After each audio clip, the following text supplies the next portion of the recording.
evening, racing fans. Welcome to Racing Action from Grand River Raceway for this Wednesday evening. Cloudy skies, but it is dry and the track listed as fast. Post time is in approximately 20 minutes. Let's get to the changes on this evening's card of racing. Note in race number 1, number 5, Mel's Legacy. The driver will be Austin Sorey. Austin Sorey drives 5, Mel's Legacy in the first.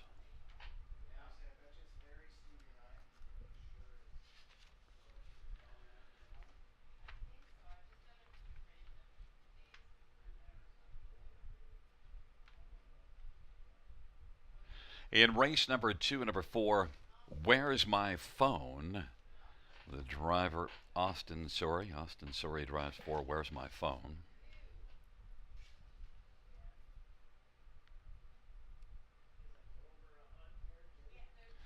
In race number 3, number 8, Smokin' Reactor, the driver will be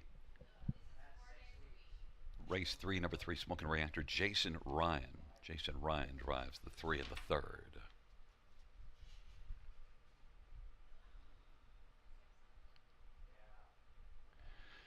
In race number 4 and number 5, Ace 44 Lady, Jason Ryan is going to drive. And at number 8, Speak of Joy is scratch the 8. Speak of Joy.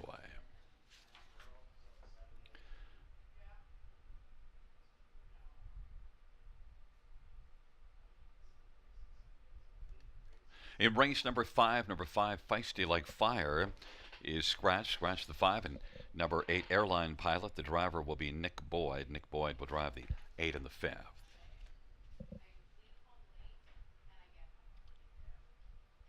Race 6, number 5, Let Jim Take Over, driver to be announced.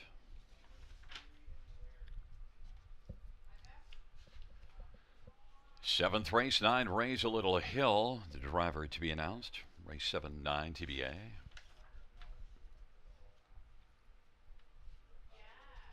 Race 8, 1, Cheddar is Better, the driver will be Austin Sorey. Austin Sorey drives the 1 and the 8th.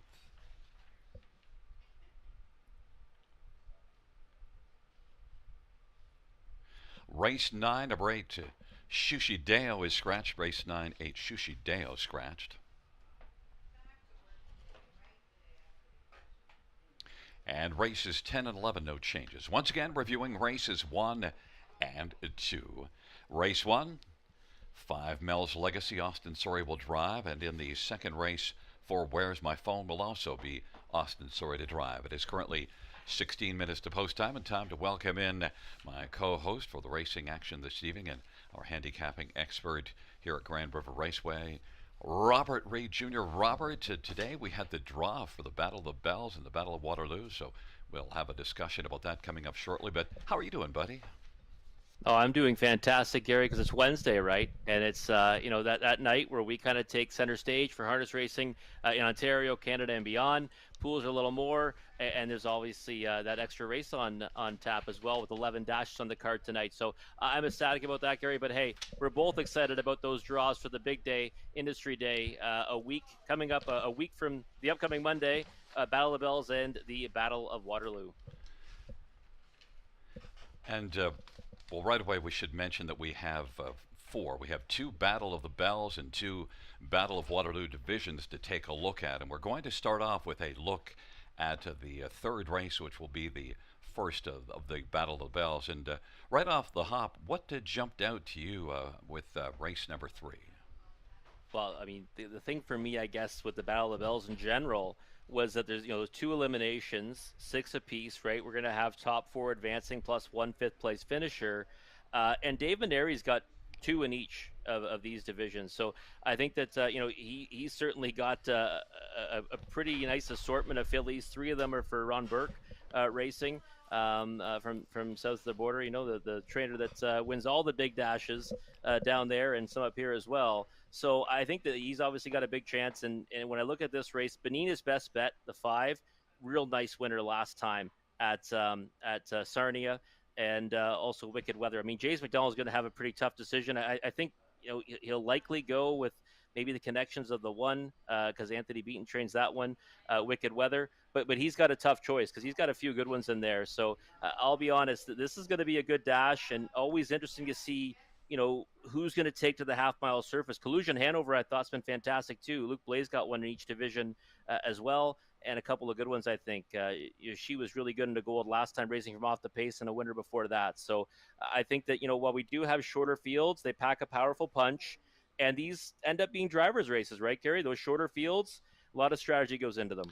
Yeah, and probably also with a shorter field and the fact that winning isn't everything in an elimination, probably will be a little more safe in the way that they drive.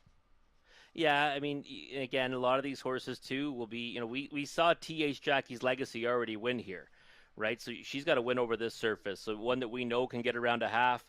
Some of the horses have raced over Sarnia already. So I think that, we've got some that might be used to the shorter track, but you're right. We might see a more conservative approach on some of these horses, especially considering that, you just have to pass, a couple to guarantee your ticket to the final. Now, taking a look at the fourth race, the second division of the Battle of the Bells, of course, Pass Line has to pop out there. Big time. Yeah, another one from Maneri, right, for Burke Racing Stable. And this one started off 3 straight victories to kick off her career, all at Mohawk Park. Did win in the gold, 2 back, 6-5 favorite on that occasion. Last time had to settle for third, but still raced really well. And one that's kind of a versatile type, doesn't really need the lead, but more than capable of getting there if she has to. So I think that, you're right. She kind of stands out in the second division, and she's had Louis Philippe Bois aboard all the way through, but now he typically drives for Luke Blaine Determination, so it'll be interesting to see how that shakes out, because Greatest Pleasure, not a bad one, working from the rail as well, but pretty tough to turn down the opportunity to drive pass line for Dave Maneri. Yeah, and you do have to wonder also, as we mentioned, the short field and 4 plus 1/5. Maybe Greatest Pleasure from the inside gets the front, and Pass Line is a little more conservative. And Greatest Pleasure has got 2 wins and a third also in 3 starts. Yeah, no, she's been racing really well, and I think she's gonna love it here, right? Because she's had that short track experience. Already got a win at Hanover. Last time was a winner in the grassroots at Hiawatha. Kind of nice progression for her, starting in the Prospect Series of the Victory 2 back after beginning her career here in a conservative approach, finishing third, and then last time getting the job done in the grassroots. So would be a nice story to see her actually kind of make her way into the final and have a chance, because that kind of shows the progression of these Ontario breds, and how they can kind of rise up the ranks so quickly. Races 7 and 8 are the 2 divisions of the Battle of Waterloo. And right away, race number 7, only 5 in there with 6 in the 8th race, so a little advantage in the 7th for the field of 5. Yeah, they do get a slight edge, right? Because only, like we said, top 4 are guaranteed a spot, and then it'll go to a draw for the 5th place finisher. And Bob McIntosh has rail control here with Always a Thrill, one that has shown can lead from post 9 at Mohawk Park, get to the lead, and last time finished second, got beat by Enforcer, one that gets sent up by Greg McNair. We'll see in the other division. But I do think that Bob McIntosh has a couple of real good ones in each of these 2 divisions, and rail control is only going to help Always a Thrill's chances. But the first thing I did, Gary, I'll be honest, when I looked through it, I looked for Greg McNair and of course Carl Jamieson. Right, they've dominated this race over the years, and Greg's got one in each division, and Stopwatch is not one to sleep on. Last time did lead a long way before Wikipedia got the job done in that grassroots race at Mohawk Park. But you've called a lot of these races, and their dominance has been a huge factor in the Battle of Waterloo. And also in race number 7, not only do you draw into a field of 5, but you get to skip being in against Do Better, who is probably the headliner. In fact, never mind, probably the headliner of race number 8. Is he not? Yeah, he is. He's the headliner, I think, of the whole shabam right now, and that's why I think you could look at it. And while I do think Always a Thrill is kind of an intriguing option for Bob McIntosh, I think that the race kind of goes through his barn, and that's more so because of Do Better. He's really been impressive at every call, and another one that's kind of shown that progression, winning at first asking, doing so impressively, actually beaten Forcer, who he's going to face again in this elimination, and then was a dominant winner in the grassroots, and then stepped right up to the gold level and was a winner from post 9. So outermost post in the contest, but he's showing more than enough speed that he might try to come around them. But like we said, might see a conservative approach, right? When you got a race where you know of your top 4, you're going to make the final, and you might still get in if you finish 5th. But I don't know. I don't think they're going to leave that to chance. I think we're going to see this one handled aggressively off the switch. And like I said, I think he is the one to beat going into it. But always got to keep in mind that these 2-year-olds can improve dramatically from start to start, week to week. I mean, they're still figuring the game out. And we've seen it before, Gary, in the Battle of Waterloo, where horses will kind of all of a sudden just raise their game after maybe not looking, that way in their first couple of starts in their career. Well, that is a quick look at the two divisions of the Battle of the Bells, the two divisions of the Battle of Waterloo. Of course, we'll have much more to say about it, and that is coming up. Racing action next Monday evening. But before that, well, we should pause for just a moment. You'll be back in about a minute as we're going to get to the pick 5 for this evening, Rob. Yeah, absolutely. We'll come back just a moment or two, get our pick 5 tickets ready to roll, and we'll break down that early sequence.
All right. Well, Wednesday night here at the river, and we got about 7 minutes till the horse will be moving out on the track for the opening dash. And what that means, it's pick 5 time. Early pick 5 guaranteed pool, $5,000, low takeout 15%. Gary and I always map out suggested wagers for you, at least the way that we see it. Feel free to add, subtract, whatever you feel you should do in yours. But tonight's interesting, great. We've got, of course, we're talking about Battle of the Bells, Battle of Waterloo, eliminations on Monday. We've got the Prospect Series here tonight. 2-year-old Colt Pacers to kick off the card in race number 1. And I went with a single here. That's the 4, Mappo O'Reilly. And I think it's, I designated this one Graduation Day. And I think that's what we're going to see from him. First lifetime start was at Truro, then raced here at Grand River, and I thought it was kind of just an okay effort, but sometimes they take a little bit of time to get acclimated to the racing, here after shipping over to Ontario. The effort last time I thought was much better at Mohawk Park. Raced him off the pace, nice back half 56-1. I said, you know what? I'm just going to single this one. I do respect the chances of the 2 and the 3 in here, but I don't want to spend too much using too many. I'd rather just single to start us off and give us some chances later on throughout the sequence. So singling the 4 Mappo O'Reilly here in the opening dash, and then in race number 2, Too Deep with the 2 Wicked Bling and the 3 Cheddar Crossing. I think we'll see speed from both those in the early stages. Of course, that's where we want to be. One thing we didn't talk too much about in that preview of the Battle of the Bells and the Battle of Waterloo is Industry Day has always been dominated by speed. So when they get to that big dance, you're going to want to have the horses that like to race on or near the front end. Race number 3, the 1 and 2 for me. I am using one that Gary loves to call. I'll save it for him when he announces it. But PLU, yeah. The 1 I think you have to have on your ticket, but Compass Rose de V has rebound potential. She had to work a little bit harder last time after winning a couple of races with ease. Only missed by a neck. I think she comes back, rebounds with a good effort. 1 and 2 for me in race number 3. Race 4, we got 2-year-old fillies on the pace now for the Prospect Series, and I went too deep with the 2 and 6. I originally was kind of enamored with the 2 Halva Hanover. Then I watched the replays on the 6 Lions shine on, and I think this filly might be sitting on a big effort tonight. Last time didn't get the best trip, kind of got jammed up a little bit, and before that I thought she was going to be a winner at Georgian Downs before she made that miscue. So I put her on top, but using both of those Anthony Beaton trainees in race number 4. Then race number 5, the 1, 2, 6, and 9. I think this looks like an interesting dash. Olchuk's got to work for the trailing post again. He did it last time. He's probably going to take more support this time around. I'm going to give the edge to the 6, Living on a Dream. Thought that he got very unlucky last time. Should be a price tonight, I think, from post 6. You have to have the 1 and 2 as well. I mean, high net off that vet scratch lane. I mean, if he comes out at his best, he's going to be tough to beat in here. Pole position. An extra cheese, same for him. I mean, we've seen this one race really well here and beyond, and I think he's got a big chance. So 4 deep for me there, 1, 2, 6, and 9. $6.40 for a 20-cent ticket. Let's see what Gary Guy has in store for us tonight. Well, I don't remember exactly how much I spent, but it'll pop up in just a second. But $7.20, just a little bit more. Went wider in the first race. I also have the 2 and 3, and I know you do respect those two. I just didn't want to be alone with Mupp O'Reilly, so I've got half the field, 2, 3, and 4. Race 2, I think we see it identically, the 2 and 3. In race number 3, yeah, I've got Compass Rose de Vie as the one to beat, but also I added the 6 Ribbon Ridge and 7 Jackie Davis. They've drawn poorly, but they've raced well and flashed here of late, but I didn't go to 1 PL. Ooh, yeah. But I see where you're going with that, but you can only take so many. And in the 4th race, I love that you did your homework on 6 Lions Shine On. I didn't do my homework, so maybe you'll want to go with the 6 there, but I only have the 2 Hell of a Hanover all alone, so I might have left myself out to lunch there in the 4th race. We'll see. And in the 5th race, just a couple, the 2 Extra Cheese and 9 Olchuk. Got it done from the trailer post last race when I was doubting him, and maybe he can do it 2 in a row. Definitely can. I mean, he's got a chance from back there. He did it last time. 4 combos for Gary and I to both be winners tonight. 2s are wild for Gary. He has the 2 right through the sequence, so he wants to see some horses winning from post 2 tonight. There's Conley's ticket. No singles. He's going to go 3 by 3 to start off. 2, 3, and 4 in the opening leg. So those are the ones we think are the logical ones. Like I said, I wanted to just take a stand in here. That's why I keyed the 4 Mappo O'Reilly. In race number 2, he's going 2, 3, and 7. So he's adding the 7 McWicked Beach into the mix there. And then in race number 3, the 1 and 7. So he's got PL Ooh Yeah from the rail. He doesn't use Compass Rose de Vie, so that's taking a stand too. Really, he's throwing out I would say the definite favorite in race number 3, using Jackie Davis, who he's been all over the last couple of starts. Race 4, the 2 and 6, we're in agreement there, and then in the finale, money leg, race number 5, High Net and Extra Cheese. I think those 2 on paper look like the ones to beat, but that race is a little bit deeper than it may first appear. $14.40 for Conley's ticket for a 20-cent wager. But you got to map out your winning wagers for this early pick 5. Again, the pool's guaranteed of $5,000 to take out. It's always a low 15%. We'll come back in just a few moments, take a closer look at the opening dash, first division of the Prospect Series for 2-year-old colts on the pace.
Field for race number 1 is on parade. 1 is Island Warrior, Jason Ryan for Jared Bothwell.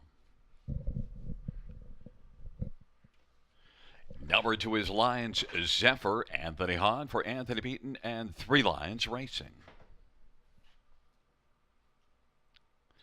And number 3 is Betting Again, JR Plot for Luke Bland, Determination.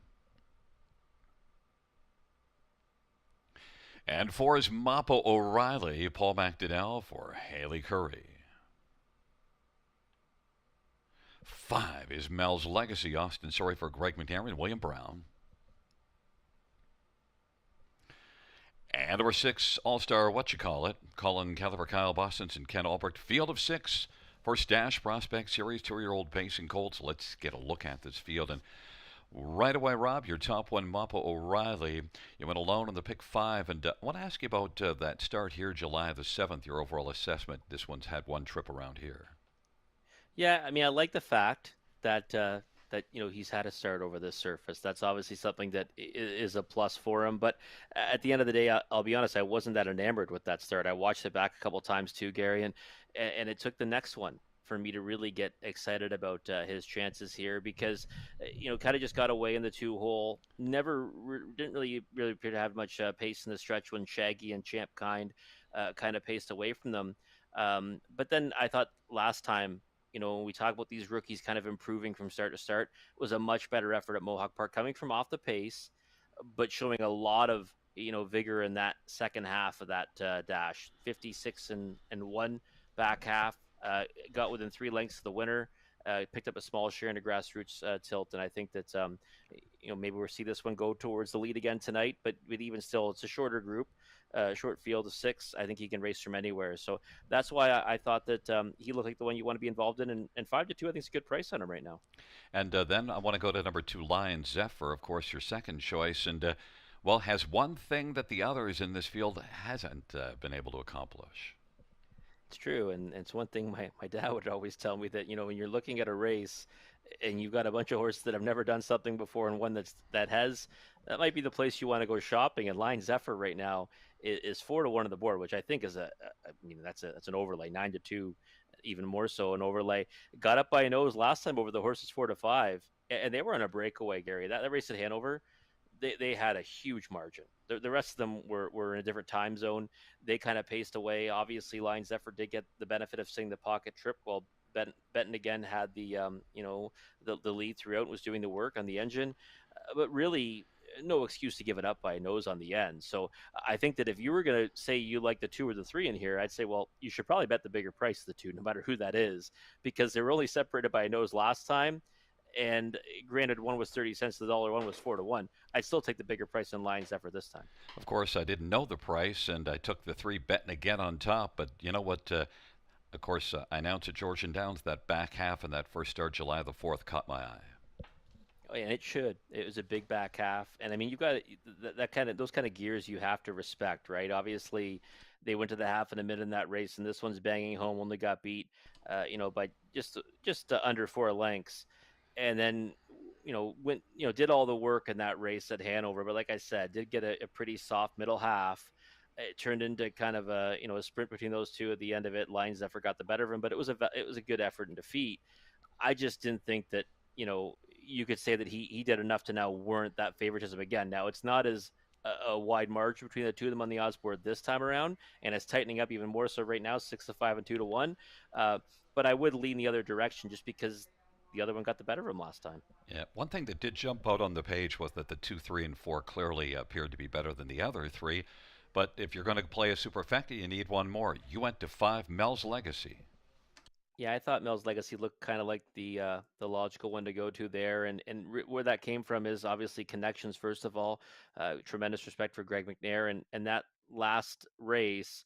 I mean, it's hard to gauge it, right? It gets beat by such a wide margin, but look who the winner was. Do Better, the horse that we were kind of marveling at, saying he's the one to beat for the Battle of Waterloo. So I think that you don't want to read too much into him getting beat by more than 29 lengths in it. Mile was 58 and 2. The qualifier I thought was okay going into that, and was a winner in the qualifier despite making a miscue on July the 1st. So this one might show more tonight. I think he's got his work cut out from against the 2, 3, and 4, but a piece of it would not surprise me at all. And I went to number 6, All Star What You Call It, just on the bottom of the top 4. But right now, the fans have gone to 1, a correction 3, betting again at even money.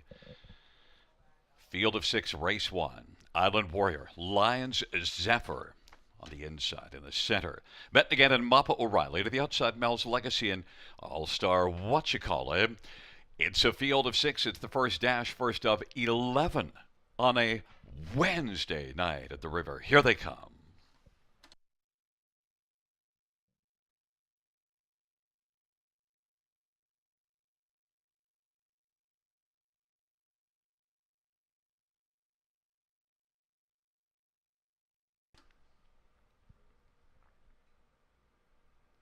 Field 4, race number 1 is at the start of the rough, and Lion Zephyr gets out well. All-Star What You Call It spots the field about a half dozen lengths, and now Mappa O'Reilly down the center of the track against Lion Zephyr. And then, watching those two battle, is betting again from third. Racing fourth is Mel's Legacy, and Island Warrior, and All-Star What You Call It. Lion Zephyr has the front as they race their way.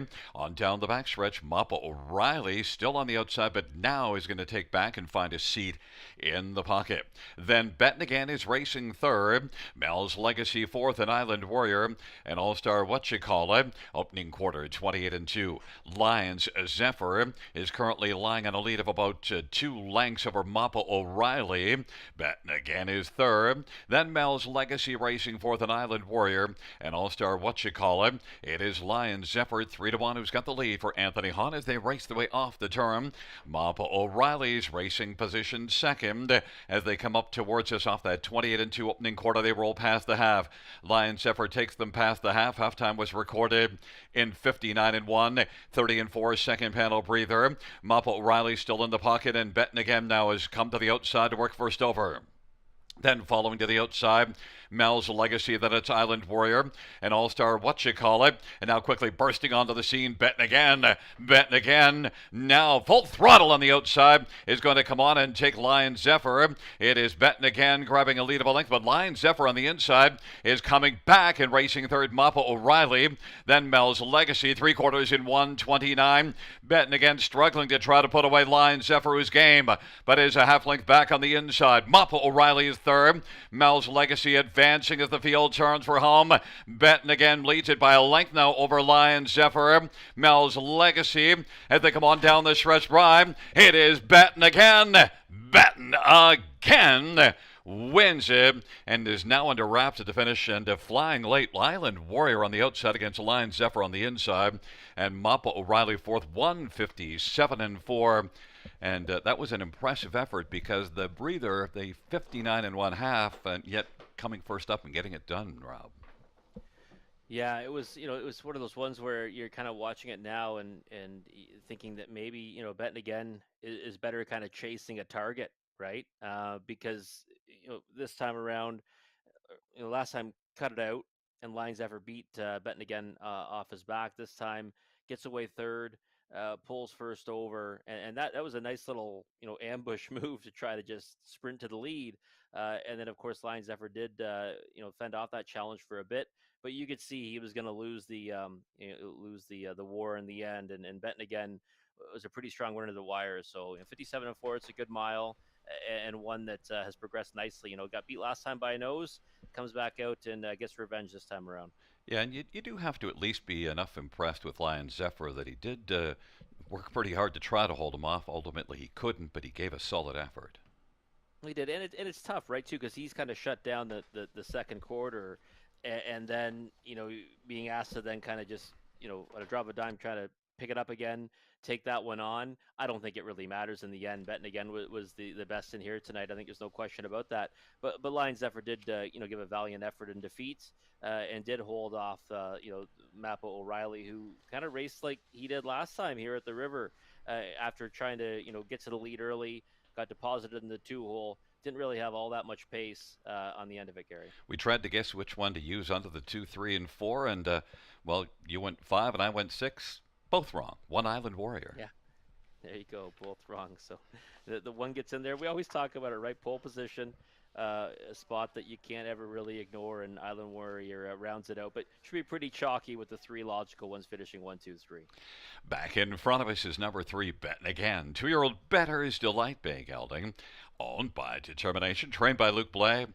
GRR plots the winning driver. First win for Betting Again, 157-4.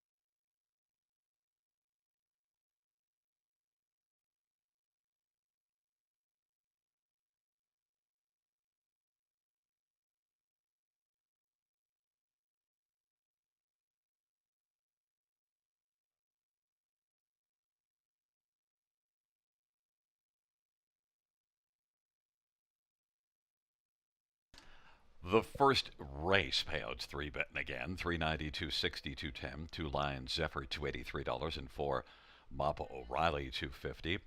$2 exact or 11.10. Dollar try, 750. Dollar super, 27.30.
The first race order finish from the top is a 4-1-3-5-6. That's 4-1-3-5-6 on the bottom.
Benton again, an impressive winner in the opening dash. Odds on choice as well, so many are likely still trucking in that early pick five. I'm not.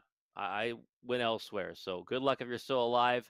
Moving on, though, to race number 2 and the start of the early pick 4. Guaranteed pool, $2,500. Low takeout, it's always 15%.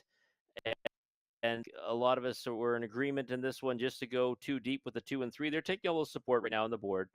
8-5 and 2-1, and that's where I went. No singles for me in this sequence. It pains me to do that. It actually pains me to not single. I guess in race 3 I could have just singled the 2 Compass Rose de V, but I did use the 1 PL. Oh yeah, getting back to the claiming ranks and pole position, second start back off a lap. There's a few things that are working for that one that I thought might be worth throwing her on the ticket. So 2-3 in the opener, 1-2 for me in the second leg, race number 3. I guess if I was going to single one, it probably would have been the 6 in race number 4. I like Lion Shine On a lot tonight because last 2 were kind of interesting. Broke on the lead at Georgian Downs July 1st, thought that she was on her way to victory. And last time, got into all kinds of traffic trouble. The line just looks like she kind of just went out there and raced kind of so-so. It was much better than advertised. So Lion Shine On in race 4 is when I like a little bit more than the probable favorite, the 2 Halva Hanover, but 2-6 for me in that fourth dash, both trainees of Anthony Beaton. Race 5, 4 deep, 1, 2, 6, and 9. I think you have to have the 1 and 2 in your ticket. High net, getting into the condition claiming ranks. Extra Cheese, been racing really well, kind of in and out condition claiming ranks, but has hit the board in 13 of 18 this year. Also using my top choice of 6, Living on a Dream, who should be a price from out there in post 6. And of course, Old Chuck, winner from the trailing post last time, might be able to do it again tonight.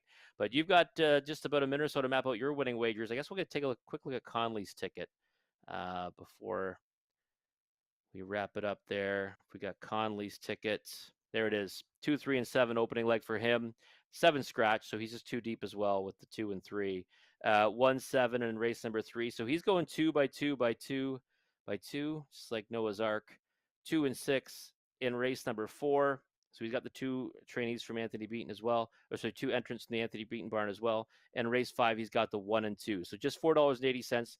Actually, it's going to be moving down to a $3.20 ticket for Conley with the scratch the 7 here in the opening leg. But we're going to move along quickly tonight, folks. Try to get the races in before a possible upcoming storm. You want to map out your winning wagers right now for this early pick 4 sequence. Again, the pool's guaranteed at $2,500. The takeout's always a low 15%. We'll be back in just a moment or two to take a closer look at race number 2.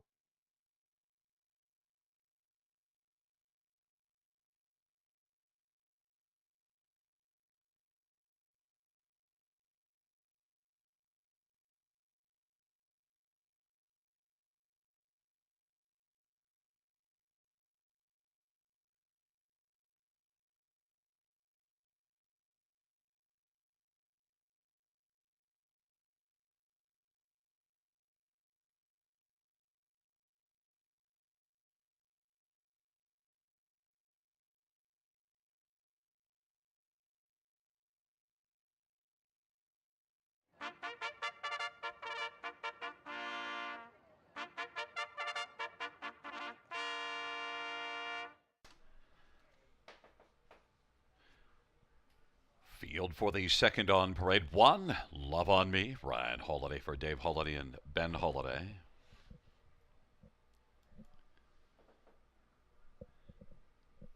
Number 2 is Wicked Bling. Anthony Hahn for Anthony Beaton and SSG Stables. And 3 is Cheddar Crossing. Title fourth for Blake McIntosh and Hutt Racing. 4 is Where Is My Phone? Austin Sorry for Greg McNair and Ian Fleming.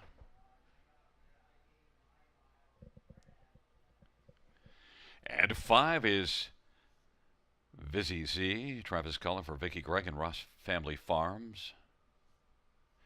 6, Beneath the Cover, Jay Harris for Rod Boyd and Jim Fraley. And 8 is Art of Sport, Colin Kelly for Cassandra LaCour. Field of 7, race number 2. Let's get a look at this field, and we'll bring in our handicapping expert and meteorological expert as well. Robert, Wicked Bling. Is Wicked Bling going to launch out from post 2? I would think so, right? You'd have to think this one's going to try to leave out of there from an inside post. Last time, post 7 at Mohawk Park went to the front, had a comfortable lead in the early going, and did obviously fade in the late stages of that mile. You see a score down maybe right here from Anthony Hahn and the 2 Wicked Bling. But I thought that the efforts were good enough to merit respect getting down to the Prospect Series, right? Usually quite a bit of a difference, right, from the grassroots to Prospect Series. And I think she gets a good draw to work from tonight. Looks pretty solid in the track as well. Ears are up. Looks like she's feeling good about herself out there.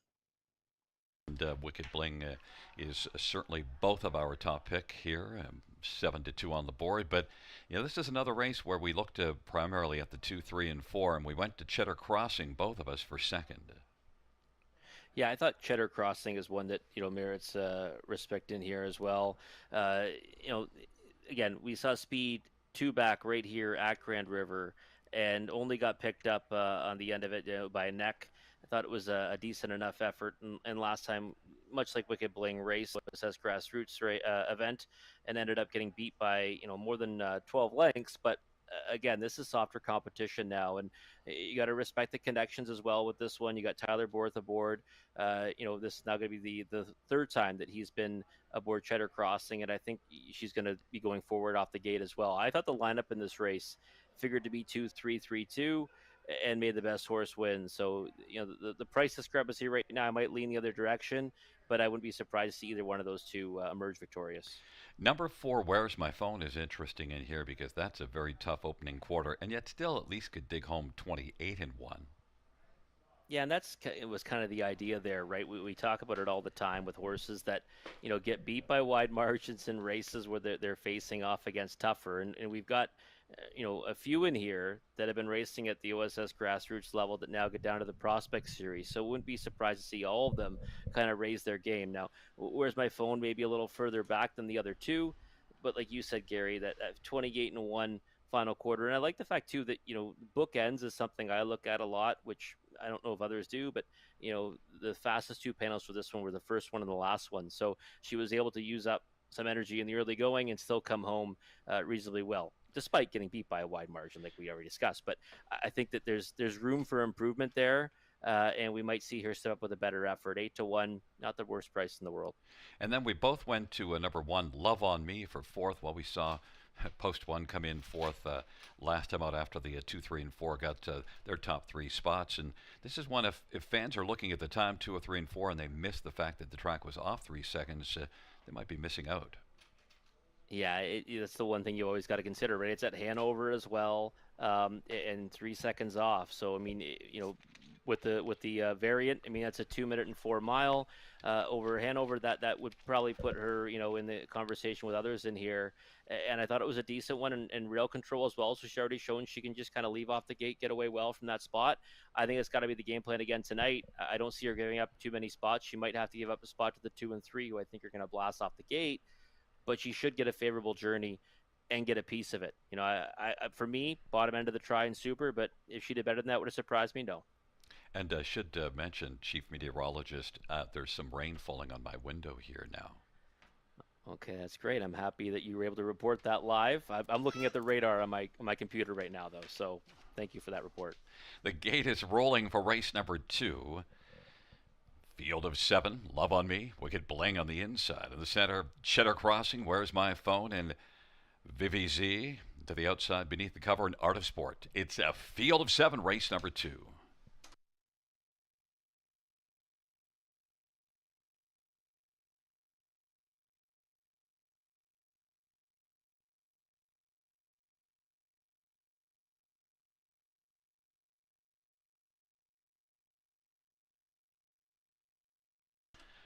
Field for the second race is at the start of the rough. Cheddar Crossing, Love on Me. Cheddar Crossing broke stride. Wicked Bling now will take second, and Where's My Phone is still driving on the outside. Then Cheddar Crossing has recovered but has dropped back. Racing fourth is Vivi Z. Then it is Cheddar Crossing beneath the cover and Art of Sport. And right now, Love on Me at 8-1 with the lead. But Where's My Phone wants to drive up and try to dial in Love on Me. And now is going to take back and find the pocket. Wicked Bling is on the inside and is racing third. Wicked Bling, even money on the board, is about 3 1/4 from the front. Then racing fourth is Vivi Z. That is back further to Cheddar Crossing beneath the cover. And Art of Sport is going to have to pass all of them to win. 29 seconds, the opening quarter. Love on Me at 8-1 for Happy Holiday. Has a lead right now of a length and a half as they race their way off the turn.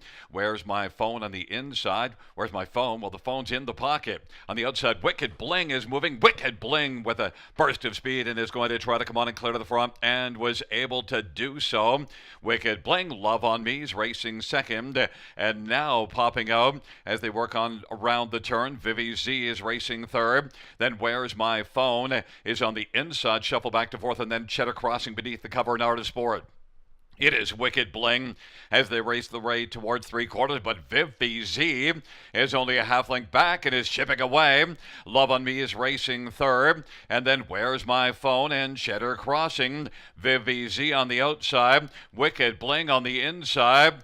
3/4 was 128-4, and it is Wicked Bling trying to fend off Vivi Z. And now Where's My Phone is looking to dial in those two, and then Love on Me is looking to pounce up the passing lane, and then Cheddar Crossing. Those five tightly grouped. They come on down the stretch drive. Wicked Bling is trying to hold on. Where's My Phone on the outside? Where's My Phone gets the job done. Then 4 across the track for second, maybe Love on Me for second, but Where's My Phone had good cell service in the stretch and was able to get a winning call. 159-1. Yeah, she sure did. I mean, you got Wicked Bling on the engine, and she kind of, when she got swarmed there, you could see that she wasn't going to be able to keep going because she was kind of giving all she had just to try to fend off the 5 Vivi Z, who came first over. And this one got a pretty nice journey. Was able to slip out in the second over spot, Gary, and then just floated by at the wire there. We talk about these horses improving from week to week, and Greg McNair is one that, like I say, you've always got to respect him with these youngsters.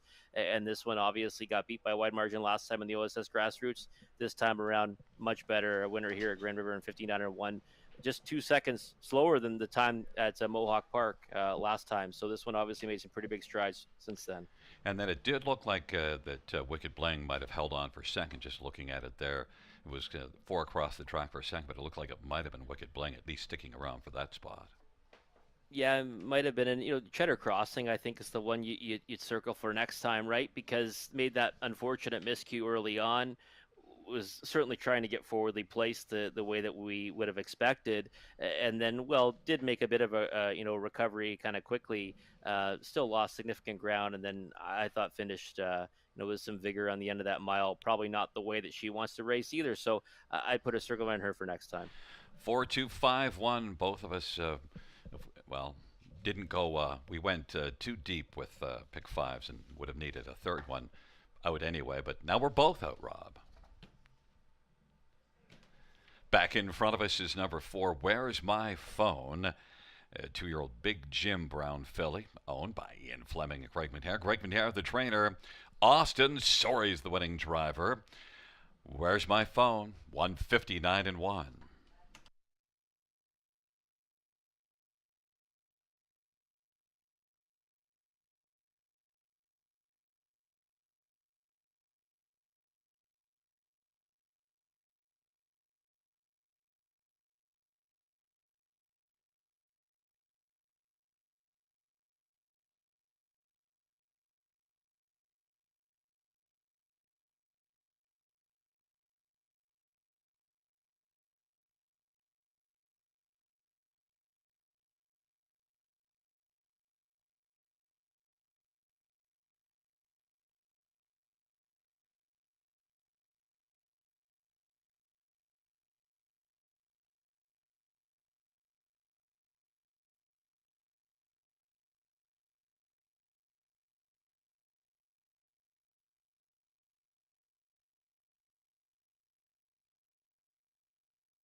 The second race payouts for Where's My Phone? 2220, 820 and $6 and 2 Wicked Bling, 340 and 310 and 5 Vivi Z 930, $2 double 42.70.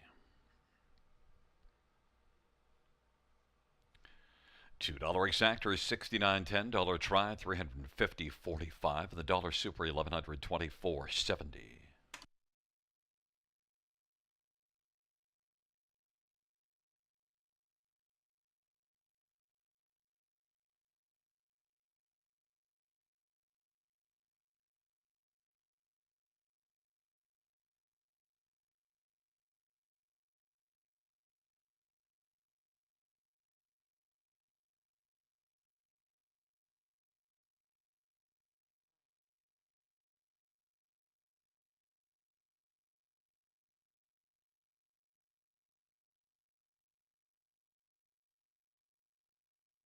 Fans note a driver change in race number 7-9. Raise a Little Hell. Travis Cullen will drive. Race 7-9. Raise a Little Hell. Travis Cullen will drive.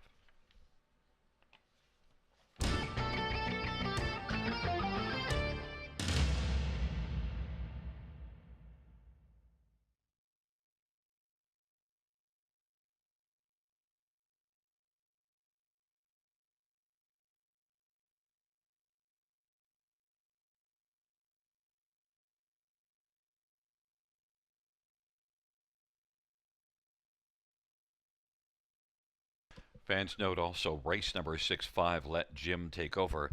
Travis Cullen will drive. Travis Cullen drives 5. Let Jim take over. Also, race 6.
The second race order of finish from the top is a 4-2-5-1-3-6 scratch 7. That's 4-2-5-1-3-6 scratch 7.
Field on post brain for the third. One is PL. Ooh, yeah. Samuel Fillion for Ashley Lenvoy and Gino Toscani.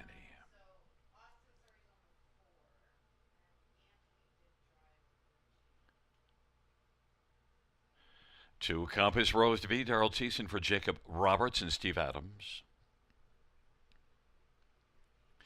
And three Smokin' Reactor.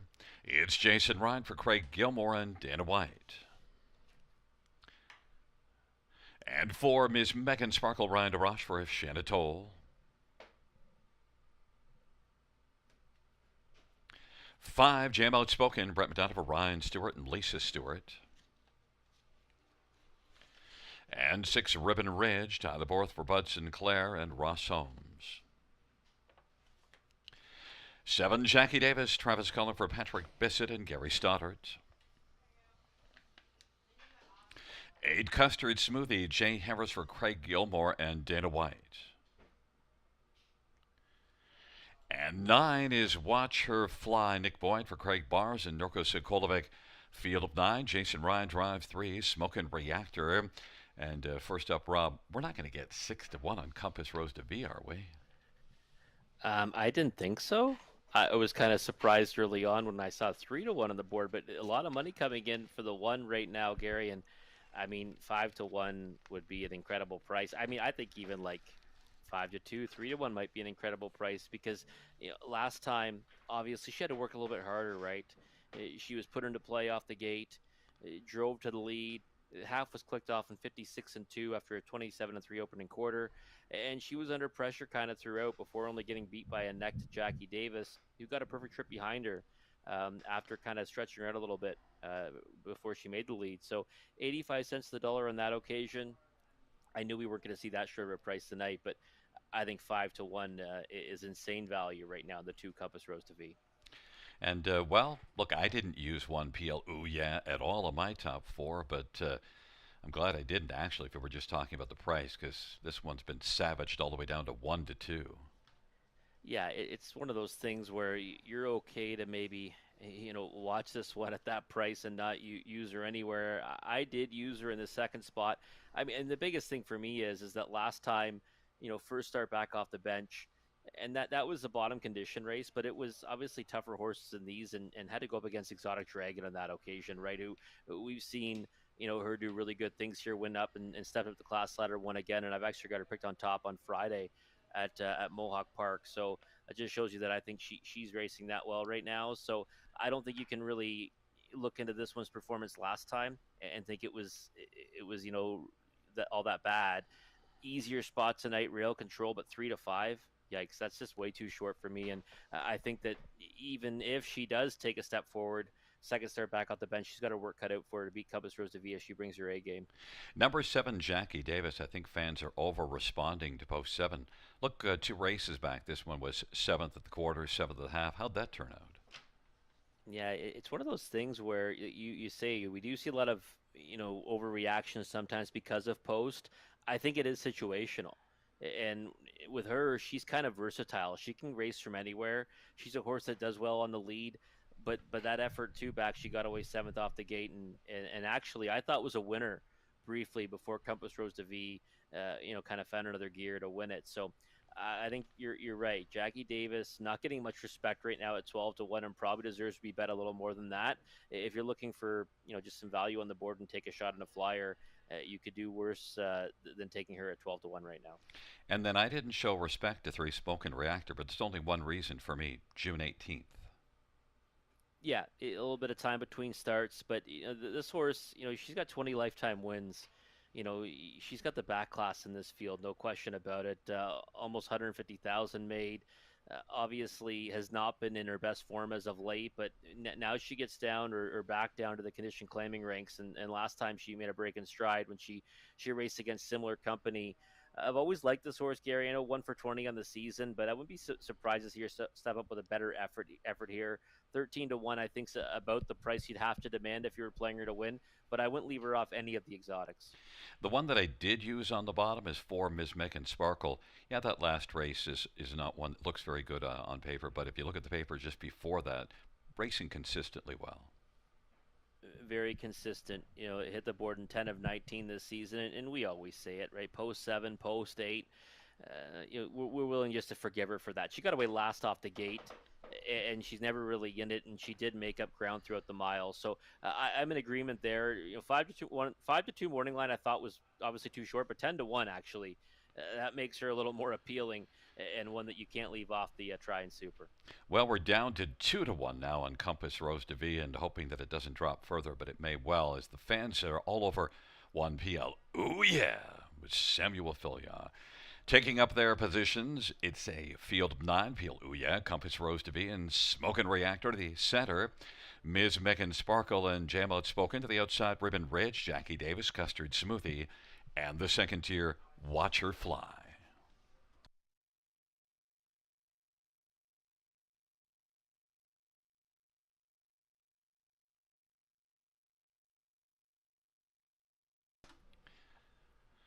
It's a field of 9 for the third.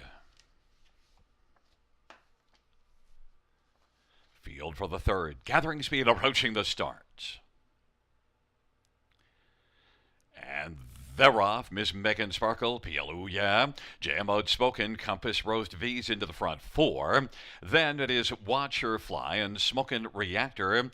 Then back to Ribbon Ridge and Jackie Davis and Custard Smoothies trailing the field. PLU, yeah, leads the fight to the opening quarter. And racing second is Compass Rose de V. Miss Megan Sparkle is third.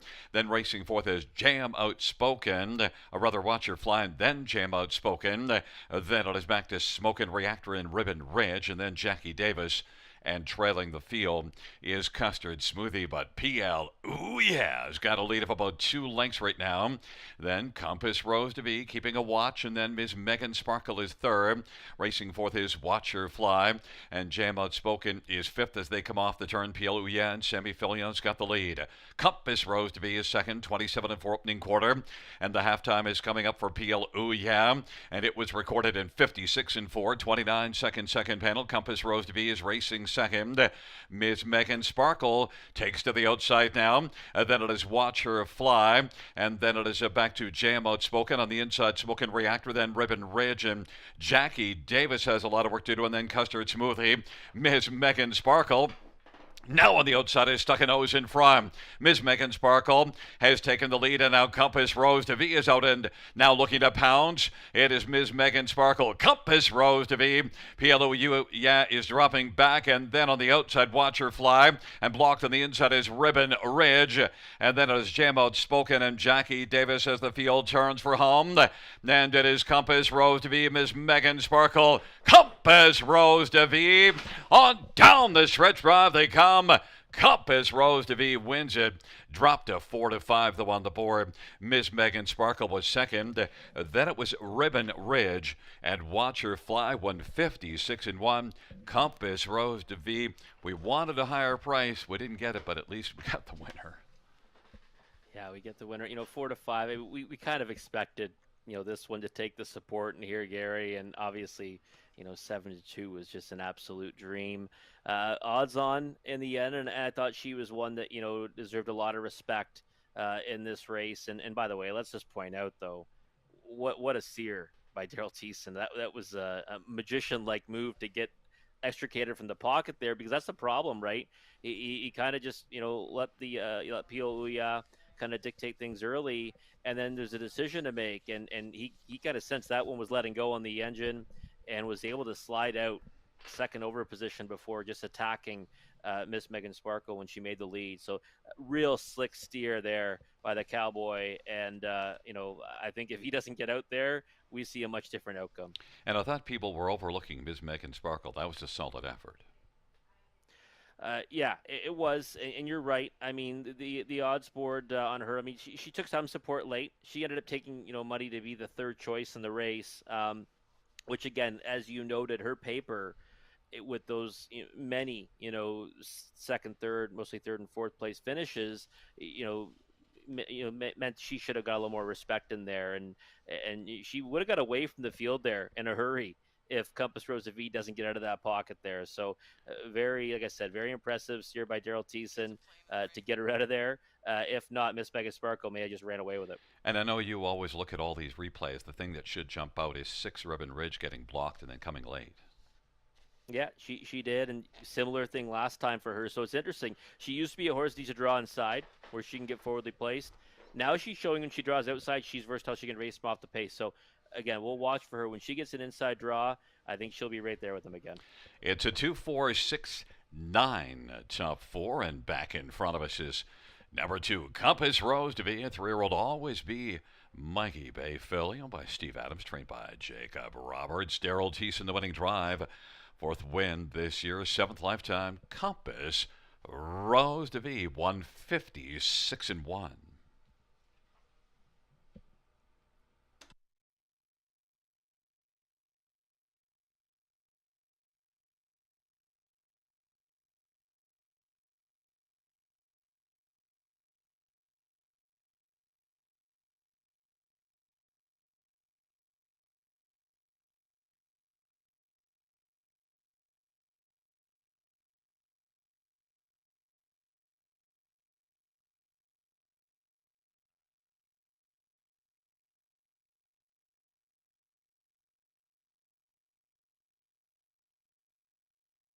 The 3rd race payout to Compass Rose. Up.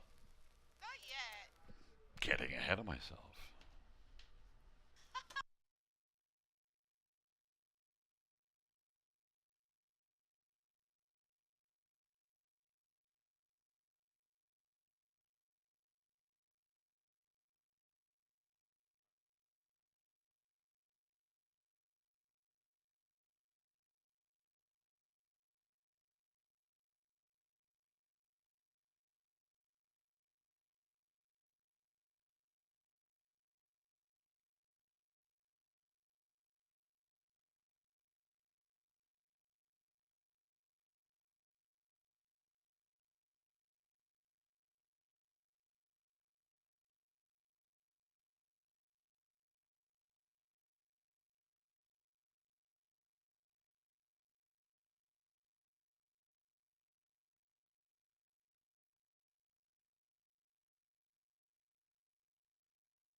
The 3rd race payouts to Compass Rose to be 390, 250, and 234.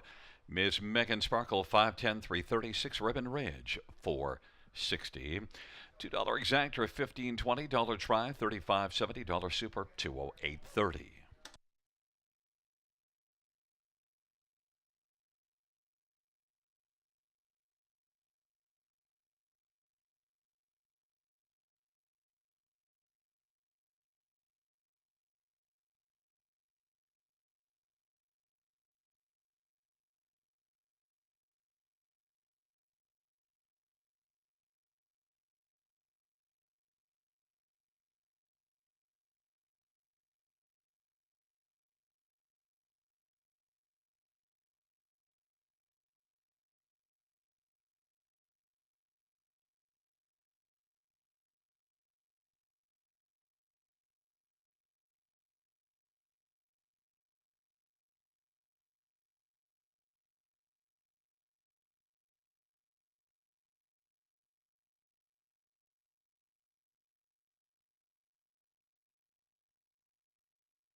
Third race, order finish from the top down, 719-253-684. That's 719-253-684.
Field for the fourth race on parade. One, Single Domingo, child of birth for Blair Burgess. Number two is Halva Hanover, Anthony Hahn for Anthony Beaton and David Mercer and Mac Nichol and Robert Jones. Number three is First Cast, Ryan Holiday for Dave Holiday and Ben Holiday. Four is Intense Lady, Bruce Richardson for Susie Kerwood and M&L of Delaware. And five is Ace 44 Lady, J.R. Plot. Jason Ryan drives for Ken Fritsch and Clayton Fritsch and Jim Wilson.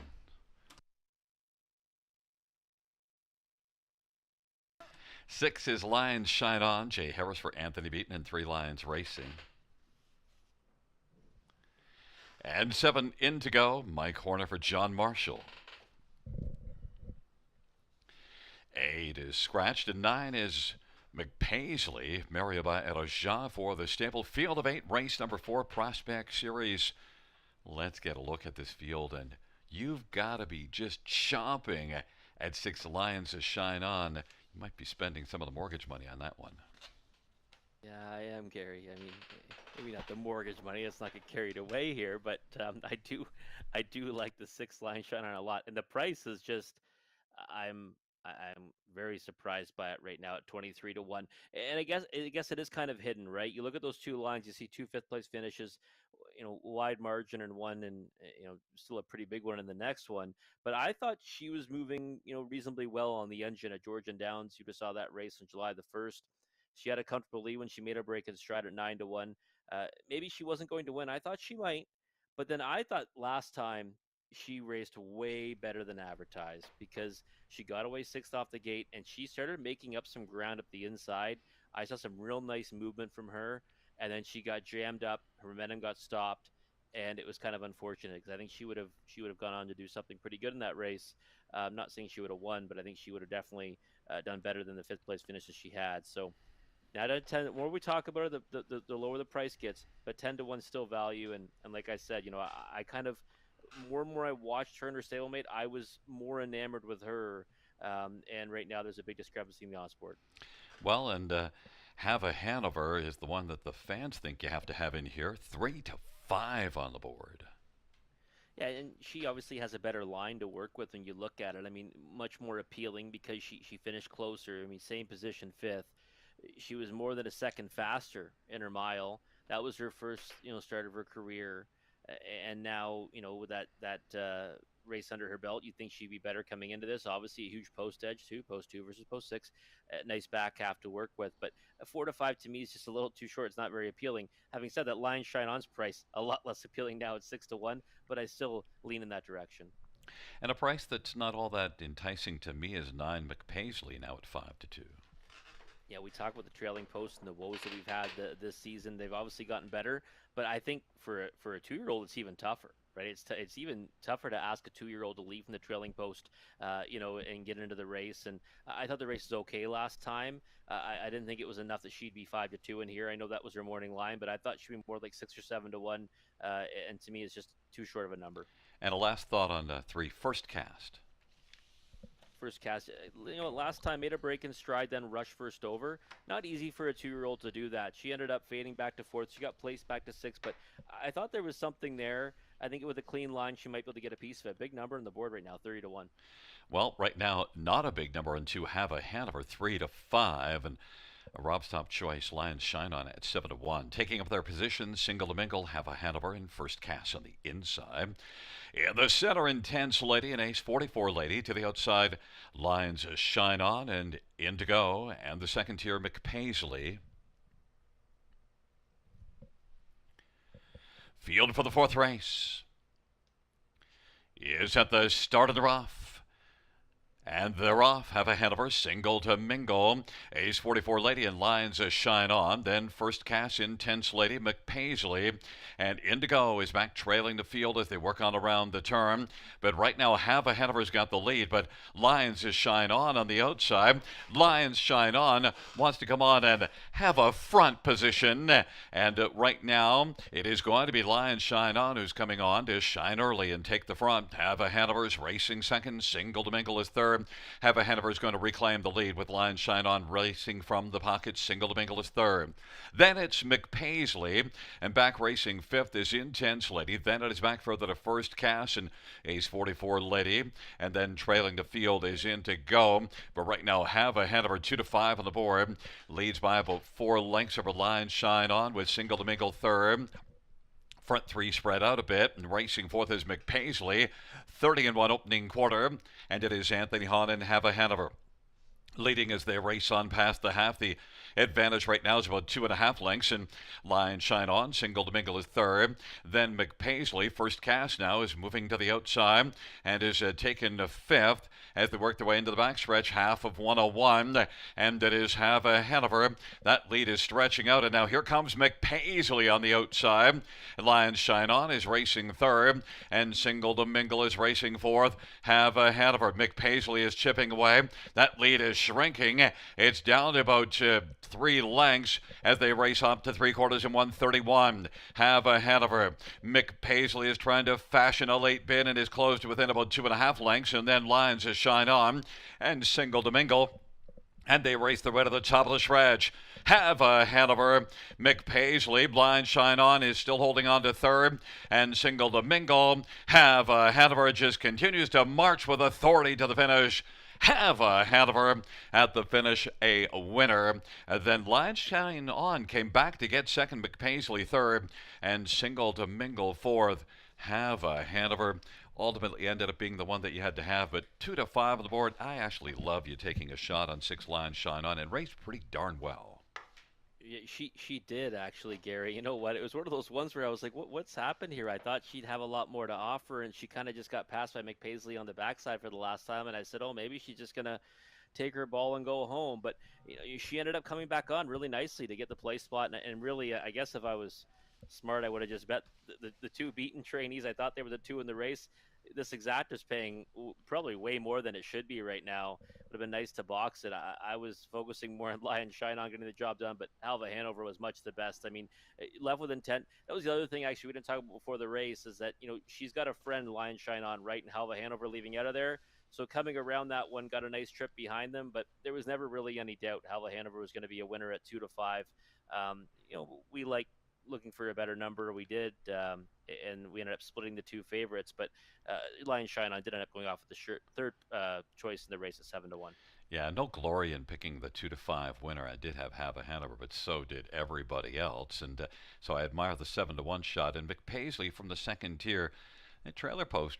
Actually, McPaisley, it was a pretty good effort. It was got away well as well. It helps, right, when you've got the horse in front of you, leaving out of there, pushing away. So she got away fourth off the gate. So I mean, it's good education for a horse leaving with a trailing post. Might have to do that again a few more times, and certainly got away in a good spot. Came around the eventual second place finisher on the backside, but then of course gave it up again at the wire. So I mean, I think she's still learning the game. It should be okay going forward. Yeah, and you can throw the one on the bottom at 35-1. Man, that happens a lot. It's a 2-6-9-1 top four. Back in front of us is number 2. Have a Hanover 2-year-old Better's Delight Bay filly, owned by Anthony Beaton and David Mercer and Mac Nichol and Robert Jones. Anthony Beaton, the trainer. Anthony Hahn, the winning drive. It's the first win for Have a Hanover. 2 minutes, 1/5.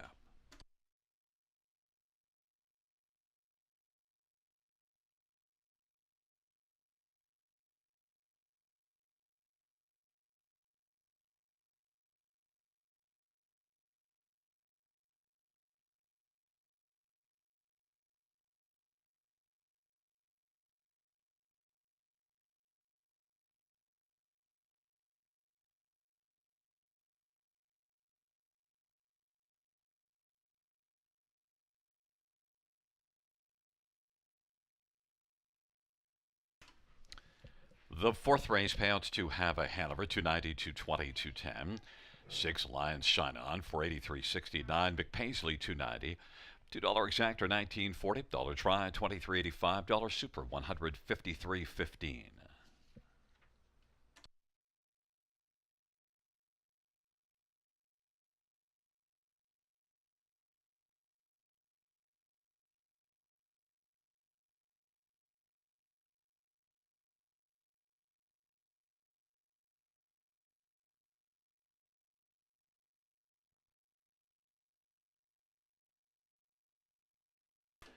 Fans note the track condition downgraded from fast to good and allowing 1 second.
The fourth race order of finish from the top, 416-852-7 scratch 3. That's 416-852-7 scratch 3.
Field 4 race number 5 is on parade. One high net, chasing right for Jim Skellhorn Jr.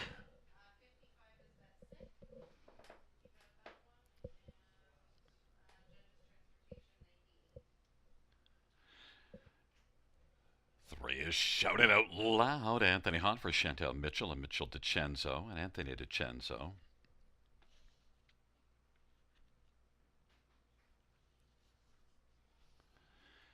4 is Let Me In, Coach Austin Sorry for Joe Pereira and James Barry. 5 is scratched. Number 6, Living on a Dream, Travis Cullen for Travis Forbes. And number 7, King Jules, Brett Madonna for Jim Wellwood and Jeffrey Wellwood. 8 is Airline Pilot, Nick Boyd for Craig Bars and Norko Sokolovic. And 9 is Old Chuck, Tyler Borth for Shane Barrington and Rick Ryer and Doug Hopkins. It's a field of 8 for race number 5. Let's get a look at this field. And there actually also is 2 extra cheese late on the parade. Jay Harris for Jason Libby and Douglas Dunbar. And, well, living on a dream. Rob, you have taken a shot here again, post position 6 and likely to get a bit of a price, 7-1 right now. Yeah, moving in a spot with a scratch of the 5 Feisty Like Fire, who might have been a problem for that one too, right? Leaving right to the inside of Living on a Dream. Looks sharp on the track right now. And last time, Gary, remember, I put this one on my watch list right after the race. I mentioned it and said that, really got an unfortunate trip.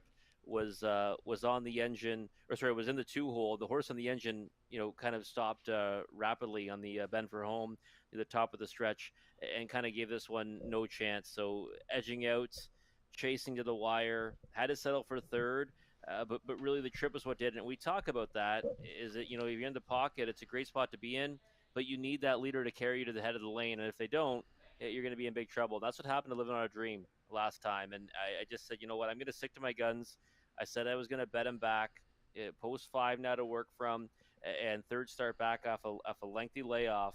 It just really depends what the trip's going to be, but I don't think he's impossible in here, and I think 9-1 is a monstrous overlay right now. Number 2, Extra Cheese, is interesting because a high net leaving to that one's inside might stop Extra Cheese from making the lead, and that's been his game. Yeah, they're both fast off the gates. I don't know if, again, High Net's coming into this off of Ed Scratch lane, but I do think that, he merits big time respect in here and will, get the lead if he wants it, I think. But Extra Cheese pretty quick off the switch as well. I kind of thought those two were going to probably decide things, who the pace setter is going to be in the early stages. And that's why they probably took a lot of early support. Extra Cheese, though, has hit the board in 13 of 18 this year, and really has done so with frequency throughout his career. Last time raced on short rest at Dresden before fading to third in a race won by Crazy World, and now comes back after missing just over a week and a bit. So I think that you got to respect Extra Cheese in here. 4-1's not a bad price on him either. One high net's the 9-5 favorite. I couldn't take him at 9-5 off June 23rd, being off for 5 weeks and scratch vet lame. He can be inconsistent, but he can also be very good. Yeah, and a regular schedule, it might be tough to go against him here, getting down to the condition claiming ranks because he's so fast, pole position. Race against the likes of Moonwatcher last time, and you see in those open non-winners of 2 and 3 races, he's faced some pretty tough competitors. So I think that if he's on his game, he can be tough to beat in here, and he's probably going to try to go down the road and play catch me if he can. And Old Chuck's going to have some speed to follow out.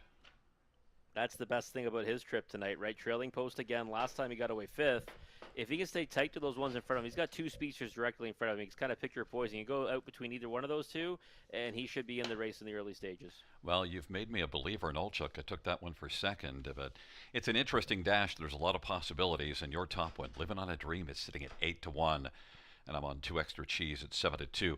It'll be High Net and Extra Cheese and Shout It Out Loud on the inside. In the center, Let Me In Coach and Living on a Dream. To the outside, King Jules and Airline Pilot.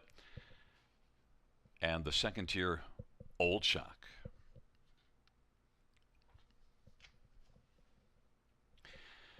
It's a field of 8 for race number 5.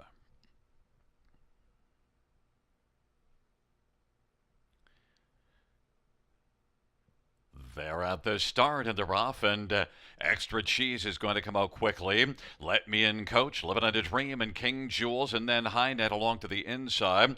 Then it is Shout It Out Loud. Now Olchuk presses on through on the inside, and then for the back now, racing second for last is King Jules, and trailing is Airline Pilot. Extra Cheese is trying to beat High Net to the lead. Extra Cheese is now going to clear to the front. High Net's racing second. Let Me In Coach wants to get let in front of Old Chuck, but right now that's not happening. Let Me In Coach now is going to get let in, and Old Chuck is racing position to 4th, and Shout It Out Loud is racing 5th, and Living on a Dream and King Jules and Airline Pilot. 28-2 the opening quarter. Extra Cheese has got the first slice right now and leads it by 3. High Net is racing position second. Let Me In Coach on the inside third. In front of Old Check as they race off the turn. Extra Cheese is a freewheeling and on top, coming up to the half of a 28-2 opening quarter. Extra Cheese, half recorded in 58-4, 30-2 second panel. High Net second, racing position third. Let Me In Coach, and now Old Chuck skating to the outside. Then it is back to King Jules and Shout It Out Loud. Living on a Dream has dropped back to trailing. His second last is Airline Pilot. It is Extra Cheese. who's got the front. High Net is racing a little closer second, but Extra Cheese still looks strong on the lead. And then High Net is racing second. Shout It Out Loud is making some noise now. And also making noise, Living on a Dream is following Shout It Out Loud. Olchuk center of the track is about 4 off the lead. Down to the inside is Let Me In Coach. Then King Jules and Airline Pilot, but it's still Extra Cheese, 3/4, 129.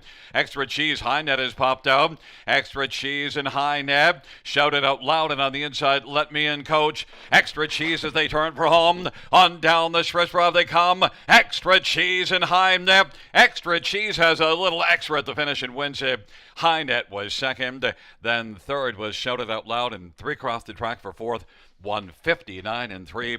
Extra Cheese did have that extra needed in the stretch and was able to get it done, Rob. Yeah, in retrospect, I mean, 9-2 is a monstrous price on the 2 Extra Cheese here. You know, I thought that, you know, the 2 you wanted to be involved in underneath, I mean, the horse I liked on top, who I thought actually raced pretty well, all things considered, were the 1 and the 2, and that was going to be the lineup, and it was. And those 2 end up, you know, finishing 1-2 in here. But Gary, you know, a horse that's been, you know, super consistent, racing well, and last time, like I said, was racing on short rest. This time around, got a little bit of time between starts, probably needed it, and goes out there and wins again at 9-2. So kudos to those who bet this one. That's a real nice number on Extra Cheese. You know where I really felt confident, even on the final turn, the body language of Jay Harris told that he still thought that he had lots of horse.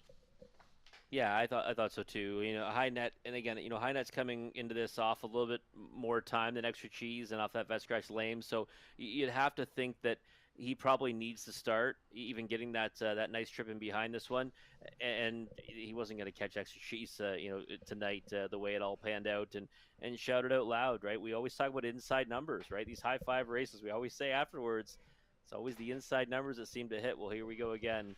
The 1, 2, and 3 make up those top 3 finishing spots. I also thought Shout It Out Loud sold some pretty good burst there, and that's one to keep an eye on now because last race was a tougher post and was a winner at the start before that. Yeah, he did. And, you know, Living on a Dream, he's going to stay on the watch list, Gary, because he tried to blast out of there, which I didn't think was going to work out for him. I was kind of hoping he would just try one burst, you know, off a helmet tonight. Ended up making a decent move. Used twice pretty hard early on, and then the late stages ended up salvaging a fourth still. And I'll come back to him next time, hoping for an inside draw, though. Back in front of us, the winner of race 5. It's 2 Extra Cheese, a 3-year-old better than Cheddar Bay gelding, owned by Douglas Dunbar and Brad Dunbar and Jason Libby. Jason Libby is the trainer. Jay Harris, the winning driver. Is the 5th win this year, his 7th lifetime. Extra Cheese, 159 and 3.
The 5th race, payouts to Extra Cheese, 1184, 43, 10, 1 High Net, $423, and 3 Shout It Out Loud, $540, $2 exactor, $32, dollar try, 125.70, dollar pick 3, 3 of 3, 17.10.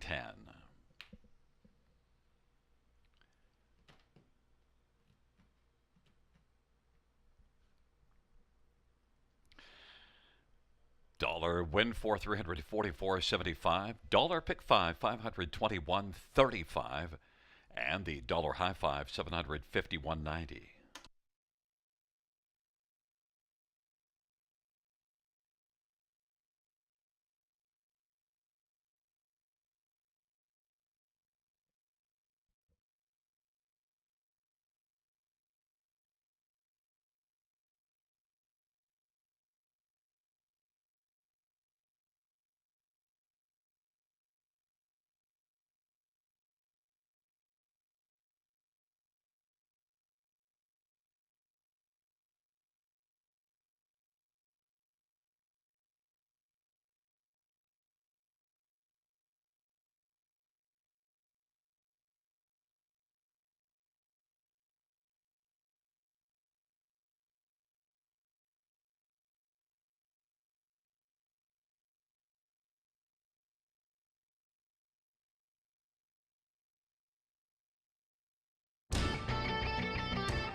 The fifth race, order of finish from the top down: 2-1-3-7 scratch 4 5-6-8. That's 2-1-3-7 scratch 4 5-6-8.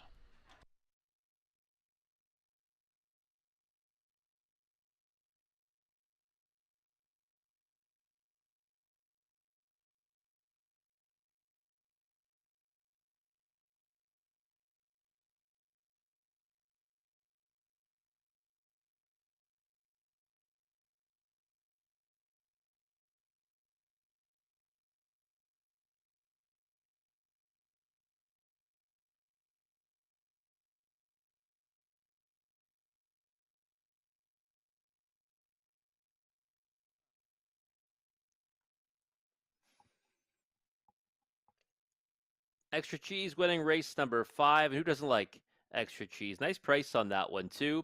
But early pick 5 in the books. It's now time for the late pick 5 getting started right here in race number 6. The takeout is always a low 15%. And there's my ticket. Start off with a couple of singles and going to the outside of the gate, something I don't usually do. But right here, going to single up on the 7. Jport Beach Boy thought that he raced pretty well, closely attending a pretty hot pace last time, Mohawk Park in an OSS grassroots race, and I thought that he finished decently enough too, fourth in that one. I think he can ambush this group off the switch and get the job done. 3-5 on the board right now. No surprise, he's taking all kinds of support. Race 7, singled up on the 6, my 1%. Kind of intrigued by the 5 American Blizz K as a price in there, but I didn't want to waste any equity when I think a horse like my 1% has been really on the top of his game as of late. 3 of his last 4 have been trips to the winner's circle, so singling him in race number 7. Just a 2-5 for me in race number 8. Diamond Girl, one that I thought qualified really well for Bud Sinclair last time. Now first start, for this one, and thinking she might, be able to do good things for an inside post with the 5. Quiet Assurances, a real trouble trip last time for that one, and I think she's the one to beat in there. That's the 5. Quiet Assurances. Race number 9.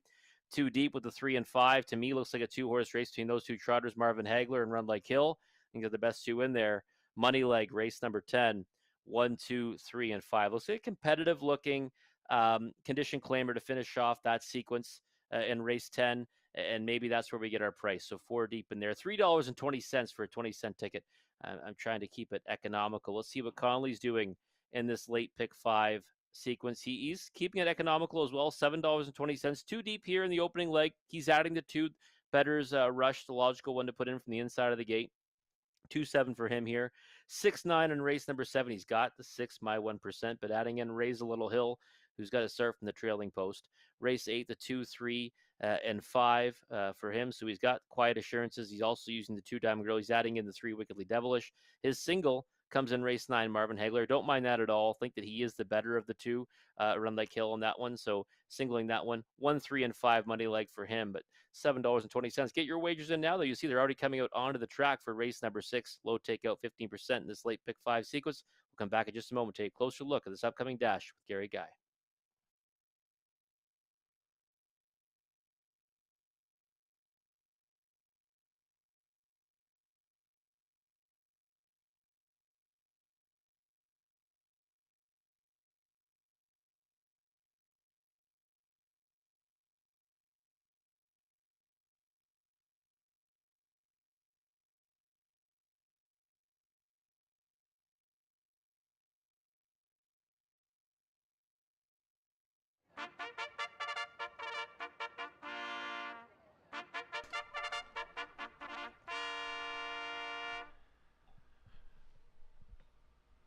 Field on post parade for the 6th one. Dauntless Shadow, Jay Harrisford, Blair Burgess, and Fabe Webster. 2 Better's Rush, Travis Henry for Blake McIntosh and Hunt Racing Stable and Patrick Woods. 3 is Flag Party, Austin Sorry for Greg Matera and Anthony Colfetti. Correction, Confetelli. 4 is My Ding-a-ling, Tyler Borth for Courtney Bishop and Adrian Saunders. Number 5 is Let Jim Take Over. Travis calling for Greg McNair and Dan Mogridge and Todd Williams and Jeffrey Skinner. Number 6, Ace 44, Trey, Colin Keller for Kyle Bostons and Colin Dansley Burrows. And 7, Jport Beach Boy, Mario Adoja for the stable. Field of 7, race number 6 will stay right there with number 7, Jport Beach Boy, and bring in Robert Reed to talk about Mario and his start from post 7. Yeah, I think, Gary, I hate going out to the outside of the gate. You know that. I mean, it's something I always try to avoid doing. But in this spot here, I think we had to kind of, zero in on this one as the most probable winner of this dash because it was a good effort last time to finish 4th. Mile was 55 flat in OSS Grassroots at Mohawk Park, and thought this one kind of got forwardly placed and didn't give up in the end. Wikipedia was a winner on that occasion. This one only got beat by 4 lengths, and we talk about leaving for the outside starting spots in a race.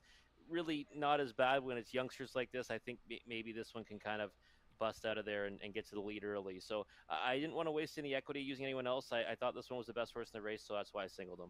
One thing, so next up for My Ding-a-ling is our second choice, both of us. And You know, sometimes with a track, as the track is off a couple of seconds, it kind of lends itself to off the pace, and My Ding-a-ling certainly shows the closing ability.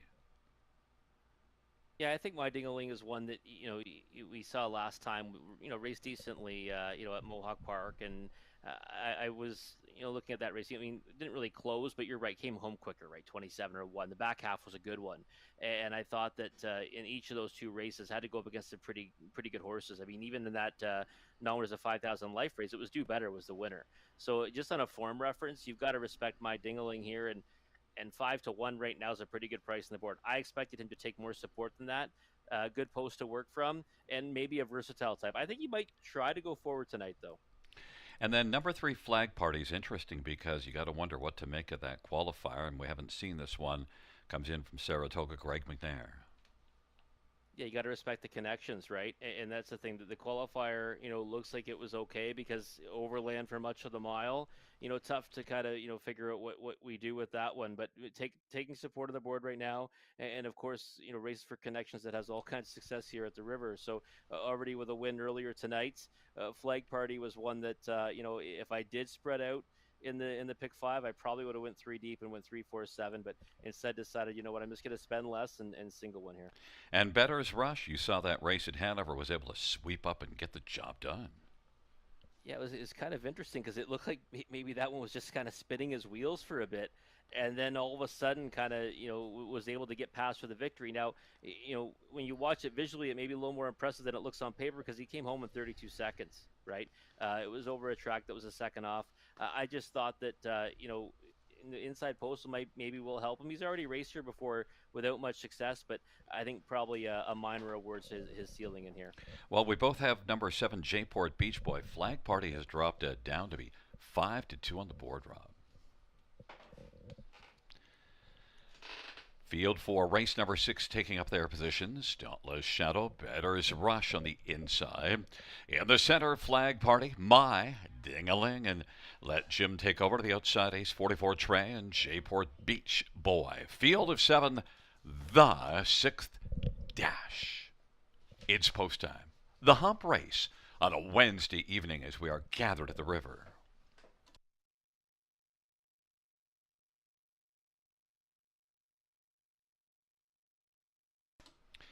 Field 4, race number 6. Turns into the stretch drive, gathering speed. They're at the start of the rough. Bettor's Rush and Let Jim take over. And J-Port Beach Boy from the outside. Then My Ding-a-ling and Flag Party. Now Dauntless Shadow presses through on the inside, but the early lead right now goes to Bettor's Rush. And then My Ding-a-ling is second. Dauntless Shadow third. Flag Party. Let Jim take over on the outside. J-Port Beach Boy is on the inside and just has one beat, and that is Ace 44 Trey. My Ding-a-ling is going to come on and is able to ding that opening quarter with a lead of about 2 1/4.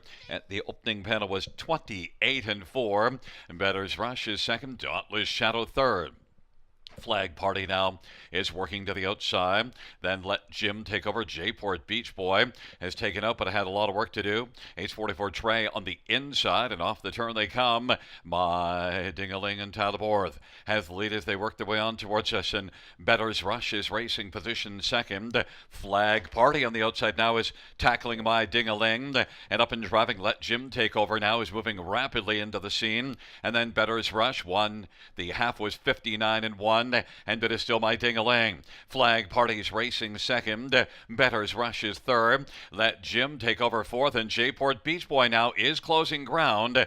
Then well back Dauntless Shadow and Ace 44 Trey, and they race their way on towards 3/4, My Ding-a-ling, Flag Party, third Bettor's Rush, and now J-Port Beach Boy hasn't left the pylons and is racing, well, fifth, was up to fourth for a second. Now on the outside, fourth is Let Jim take over. Now J-Port Beach Boy is going to try to find another seam on the inside, but Flag Party has been able to grab the lead from My Ding-a-ling, and Flag Party is going to be tough to flag down now. My Ding-a-ling, J-Port Beach Boy on the inside, Bettor's Rush on the outside, Flag Party as they come on to the finish. Flag Party is cruising at the finish and wins it. Better's Rush was second. Then it appeared to be Jport Beach Boy, and finishing fourth let Jim take over. Mile of 1:59. Flag Party. Well, I said we're not sure what to make of that qualifier, but it's Greg McNair. Yeah, exactly. It's Greg McNair, and I mean, so much success here at the river, and this horse was absolutely much the best. I mean, ends up going, first over there on a horse that kind of got things his own way on the engine, and ends up, scoring with absolute ease. I mean, it ends up being a nice price too. We talked about the early support this horse took. Well, it ended up floating up to a pretty big number for anyone that ended up playing him, because 4-1 on the board, all kinds of value. And I mean, after the race, you say you should have been 1-9. Yeah, and when you look at it, that early money also is something that if you were thinking of backing Flag Party, you might have liked just because it gives you an indication. Yeah, a little bit of an indication, because again, you're kind of going into it a little bit in the dark, other than the fact knowing the connections are strong. A qualifier that again looked like a good one, but one that was hard to go on, and but nevertheless, I mean, at the end of the day, 4-1 on these connections here is value, and my Dingaling, I thought might be able to get away from them there. Took all kinds of late money too, down to 3-2. Jport Beach Boy floated up Gary 9-5. Really never able to get into the race. Tried to leave out of there. Wasn't happening off the gate for that one, and then wasn't really able to make up all that much ground. But maybe one I'll come back to next time. Coming back in front of us will be number 3, Flag Party, 2-year-old Stag Party Bay Colt, owned by Anthony Quiftelli. Greg McNair is the trainer. Austin Sorry scores in Flag Party's debut mile, 1:59 flat.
Fans, the inquiry sign is going to go up pertaining to 7 Jport Beach Boy. Race 6 inquiry on 7 Jport Beach Boy.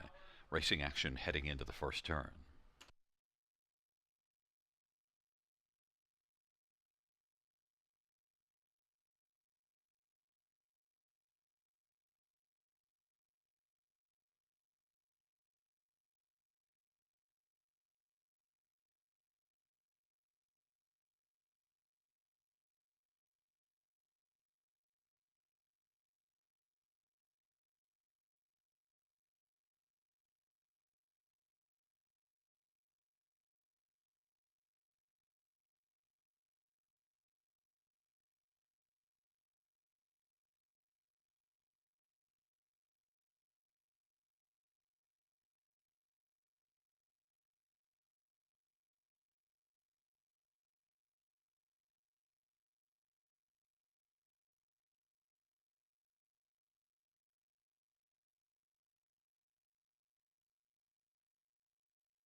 Fans note the inquiry sign will go down. The judge is ruling no violations. The inquiry sign is off.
Sixth race payouts, 3 flag party, 1095, 10 310. 2 betters rush, 450 and 297. J Port Beach Boy, 270. $2 exactor, 5060.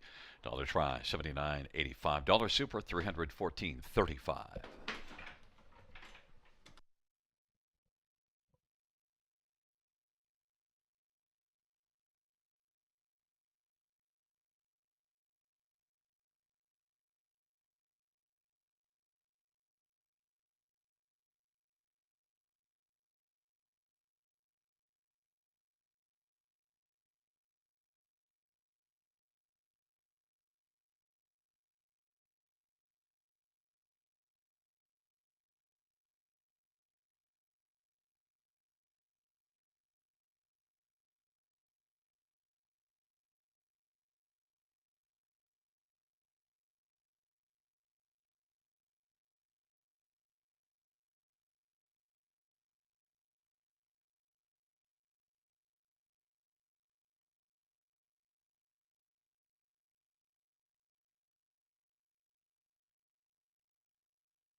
Sixth race order finish from the top 7215463. That is 7215463 on the bottom.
Field for the seventh on parade. One Alexa play country. Anthony Hahn for Ron Waples Jr. and James Fullerton.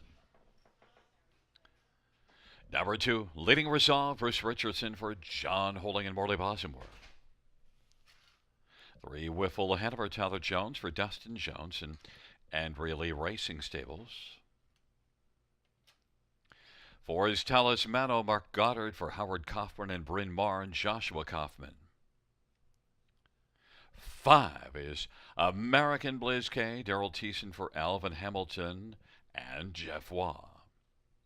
Number 6, my 1%, Tyler Borth for Dominic Ladew.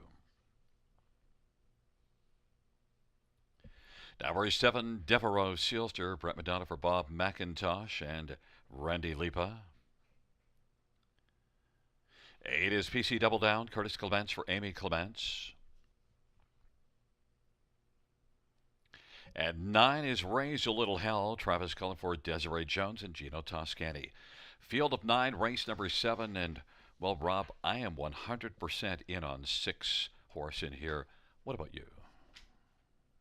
Yeah, I mean, I'm 100% in, I guess, as well. I mean, 6 to 5 is obviously not the price we like to take on a, on a trotter from post 6, but he certainly stands out, doesn't he? I mean, those recent efforts have been, fantastic. He's won 3 of his last 4, and and it was only a second place finish to Ace 44 Elvis away from having four in a row.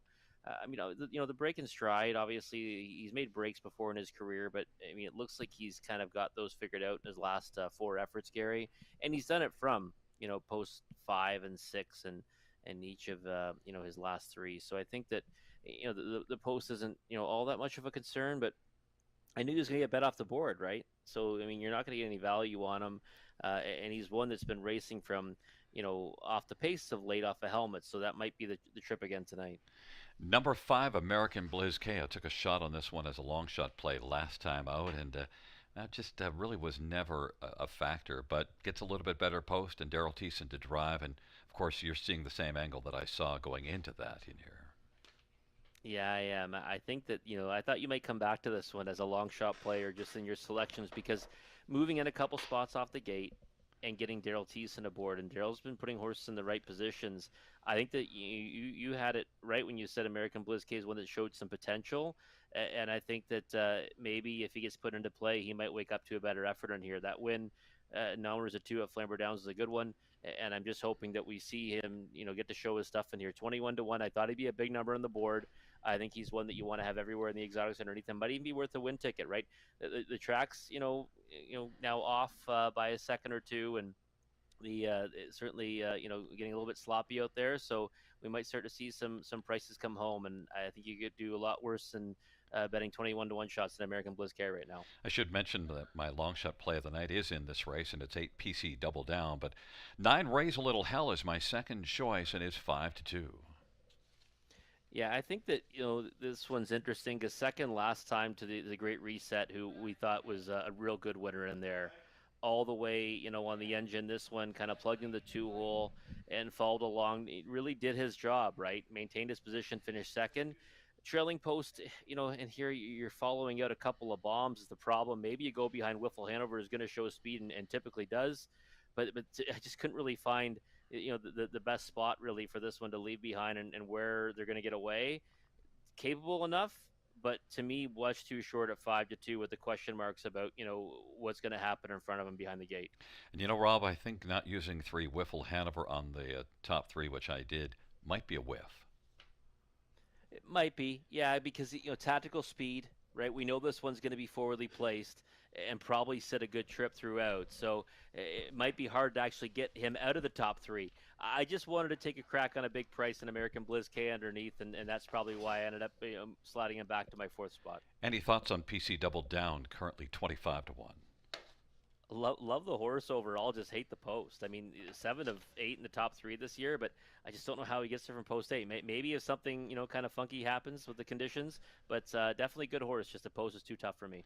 Gate is rolling for the 7th, Alexa Play Country. Leading Resolve and Wiffle Hanover on the inside of the center. Talismano and American Bliz K to the outside by 1%, and Devereaux Sealster and PC Double Down.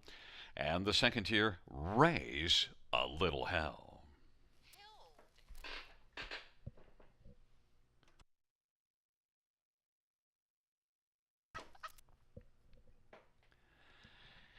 It's a field of 9 for race number 7.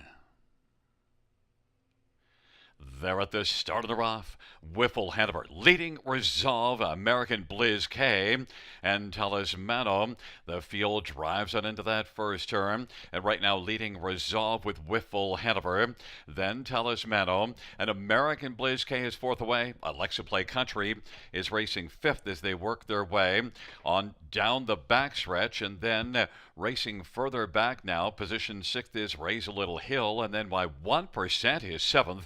Then Devereaux Sealster and PC Double Down. Right now, Wiffle Hanover at 7-1 has the lead as they work their way on around the turn past that opening quarter.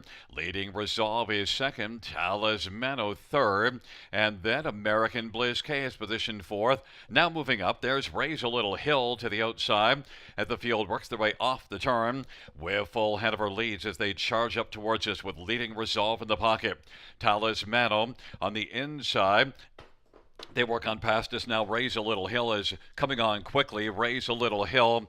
And out of this one, Devereaux Silster made a break in stride.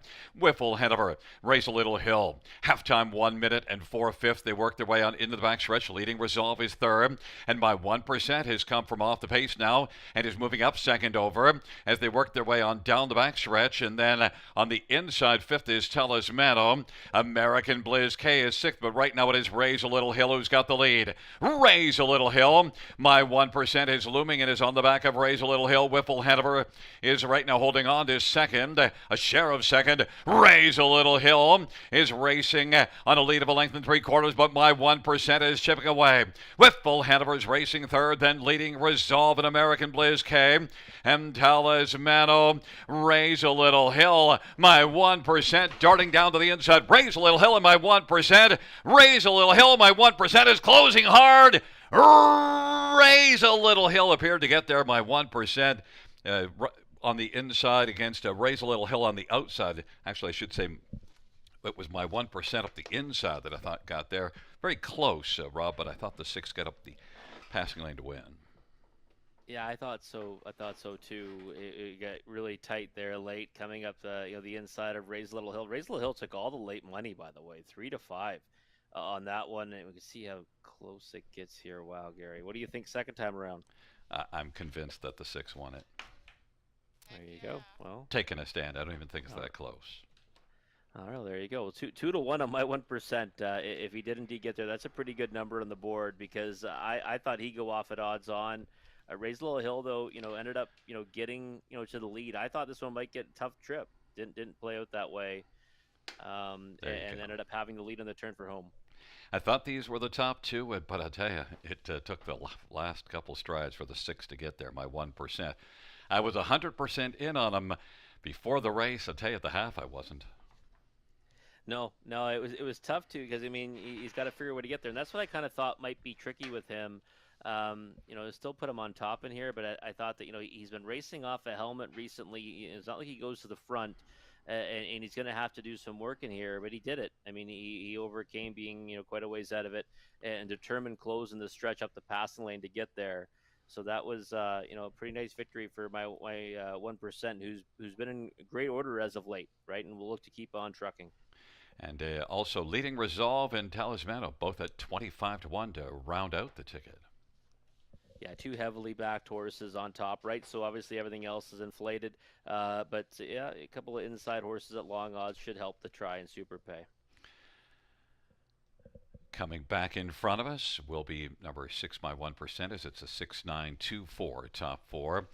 My 1%, a 3-year-old My MVP, Bay Gelding, owned by the stable, trained by Dominic Gladue. It is the 5th win this year, 5th lifetime. My 1%, driven to victory by Tyler Borth.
Seventh race, payout 6.1%, 660 to 40 and 330. 9 raise a little hill, 240 and 290, and 2 leading resolve 830. $2 exactor 730. Dollar try 23.20. Dollar superfecta 147.35.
Seventh race, order of finish from the top down, 835-461-972. That's 835-461-972.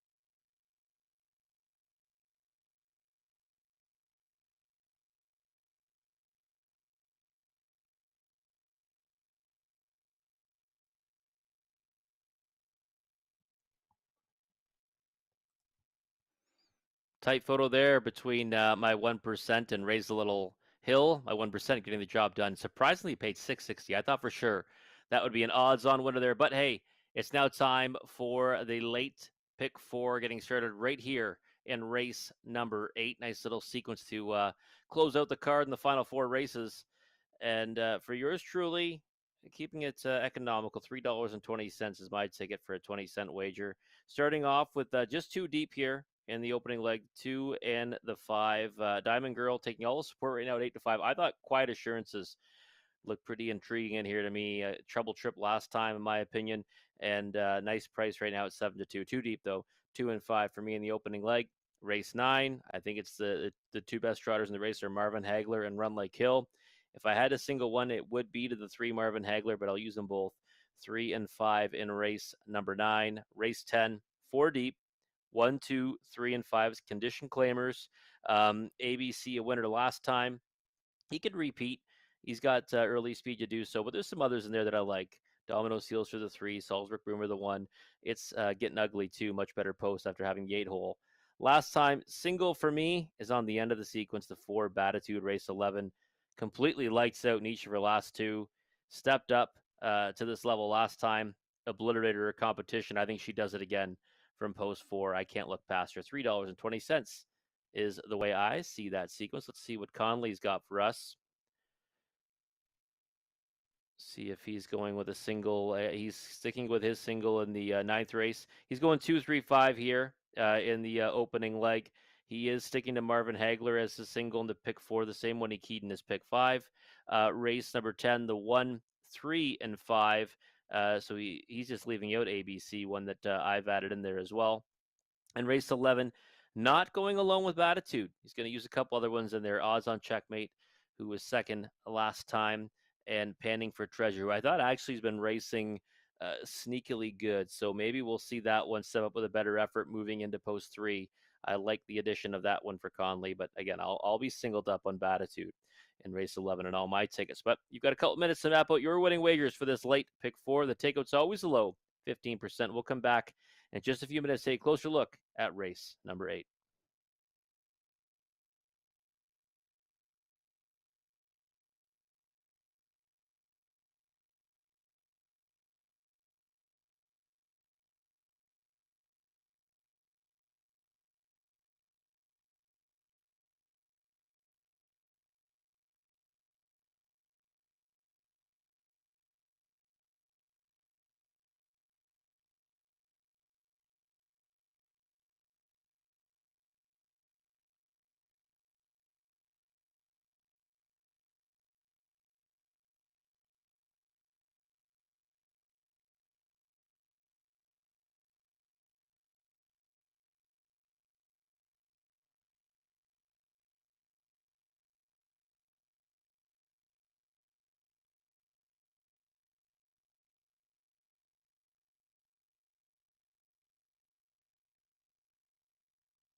Field for the 8th on parade. 1, Cheddar is Better, Austin Surrey for Greg McNair, Rick Howes, and Ron Prom. 2 is Diamond Girl, Chatterworth for Bud Sinclair and Jack Darling Stables. And number 3, Wickedly Devilish, Travis Henry for Anthony Beaton and SSG Stables. 4 is Tiny But Mighty, Steve Byron for Gino Cicero.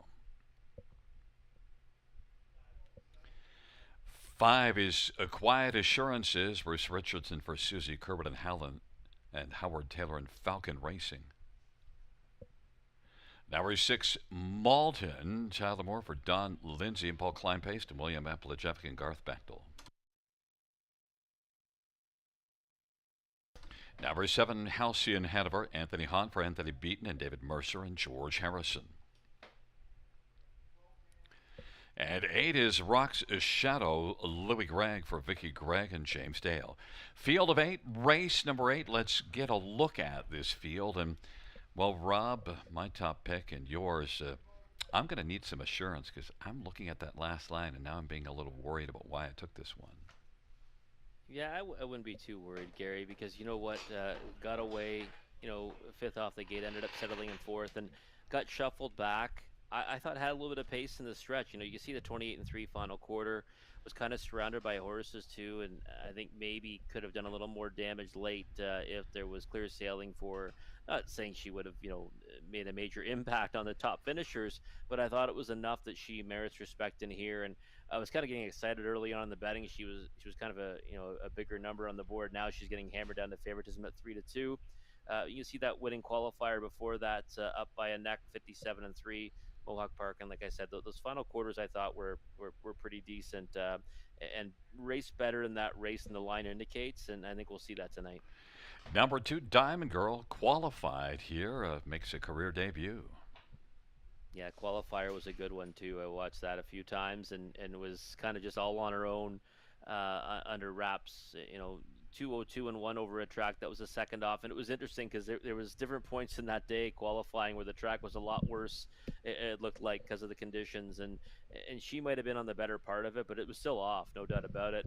And won by as much as she pleased, and now getting that start over the service would help, and now going postward for Bud Sinclair. I think that you've got to respect this one's chances. Tyler Borth aboard as well, lifetime debut. It took a lot of early money, and I thought, wow, the value just won't be there in Diamond Girl. Now it is. 7-2 is a price you could take a shot on. Number 1, Cheddar is Better. There's some good positives in here for this one sent up by Greg McNair. Better post and a softer spot. Well, and a barn, right? That's already 1-2 tonight, and one of them came in with a similar line like this one. Raced OSS Grassroots, got away 8th off the gate, never really in it, but did show a little bit of go late in the mile, 28-2 on the end of it, decent back half as well.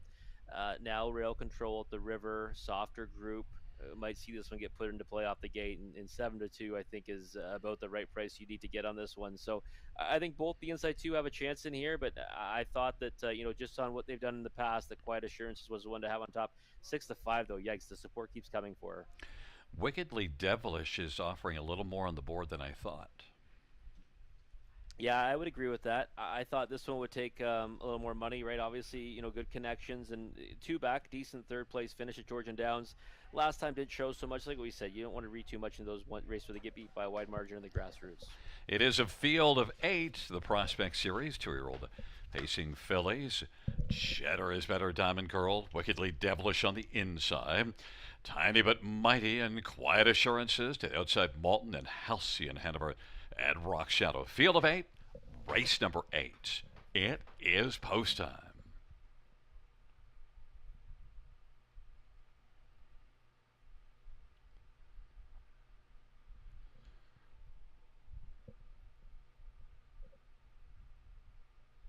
The field for the 8th race has reached the top of the stretch.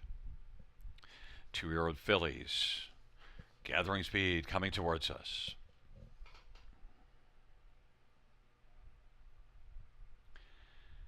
And the field for the 8th race is at the start of the rough. Diamond Girl, Cheddar is Better, Wickedly Devilish and Quiet Assurances and Malton, then Tiny but Mighty, Halcyon Hanover, and then back trailing the field. Rather, Halcyon Hanover is now trailing as Halcyon Hanover and then Rock Shadow. They race their way on down the backstretch, and Cheddar is Better. Right now it has the lead. Cheddar is Better. Diamond Girl is second. Wickedly Devilish is third. And then Quiet Assurances is fourth in the early action.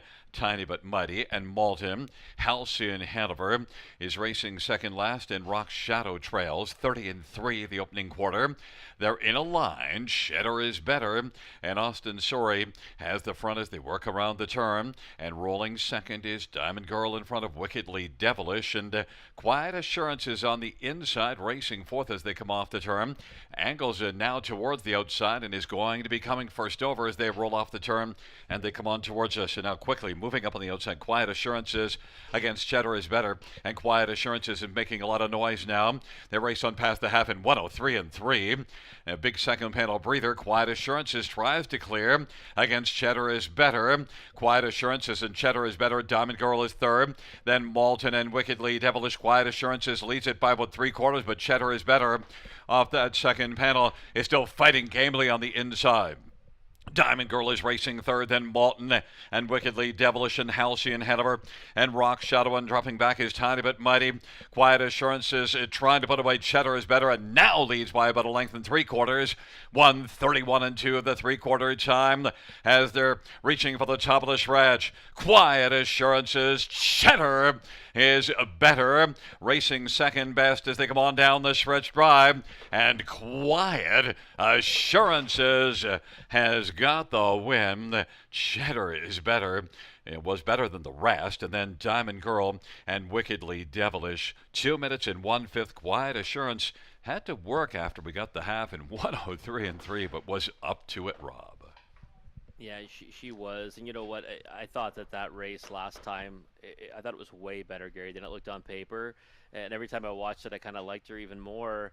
And again, I think others saw it too, though, right? 4 to 5 on the board, and you know when they're going that slow, that's why Bruce has to pull the right line, and he's got to just go at them at that point because you can't let the leader kind of waltz around like that. You're going to be in a big hole, and he ended up marching up nicely. She ends up getting level obviously with Cheddar is Better, and that one tried to fend her off, but you could see that Quiet Assurance was going much better of the two of them, and it was just a matter of time before she wore her down and opened up. But love that that performance there from that one. Like I said, I thought that she raced sneakily good in that lifetime debut, and I think she'll move on nicely from this victory. And Cheddar is Better. My second choice in here was better than the 2 and 3 that we also thought were the ones, and they did finish third and fourth. But Greg McNair sends another one out that races well. Yeah, they all came to play tonight for Greg McNair, and again, he raced this one in one of the previous winners and the grassroots initially, and then gets this reclassification down to the Prospect Series where it's only going to help them develop more. And Cheddar is Better, I thought, raced pretty well in defeat, all things considered. Just ran into one that was a bit better tonight. I wasn't even sure when the fractions came up that was correct, but you could really see the pace quicken in the third quarter. Half of 103 and 3, though, that's a big second panel breather. Yeah, it was. I mean, you could see too, like a couple times, obviously still learning the game. Cheddar is Better, I thought, got a little bit steppy a couple times throughout the mile. But again, right, second lifetime start, first time on a half. She's out there learning, right, learning the game and doing something she hadn't done, before over a half mile service, which is, have the lead over the tighter turns. So, again, that might have something to do with it. But either way, like I said, I thought it was a nice victory for Quiet Assurance, as a one that she can build on. We stole some nice prices this evening on horses that probably shouldn't have been, but we didn't get the price and Quiet Assurances, which probably didn't expect to. 4 to 5 on the board. 5, 1, 2, 3 is the top four, and Quiet Assurances. A 2-year-old Control the Moment brown filly, owned by Howard Taylor and Falcon Racing. Susie Kerwood, the trainer. Bruce Richardson, the winning driver. Quiet Assurances, first win. Mile of 2 minutes, 1/5.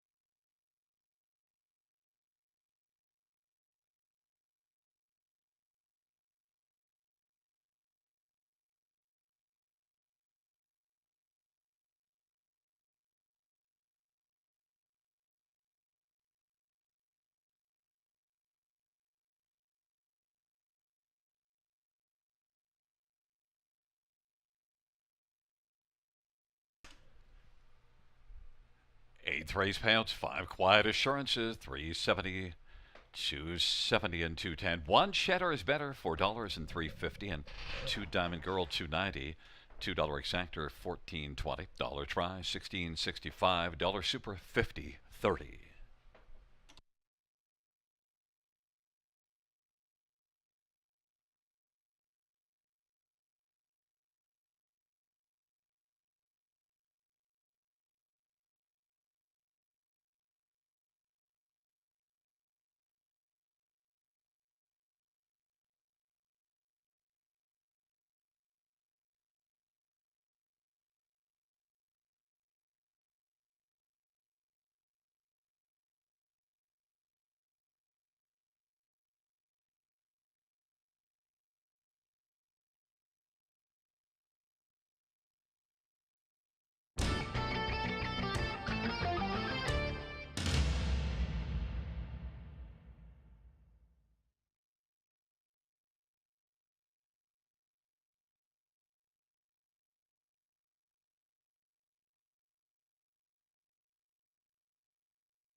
Eighth race. Order of finish top down 2348165. That's 2348165.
Field 4, race 9 on parade. 1, Royal Champagne, Colin Kelly for Katarina Bosniak and JJ Stables.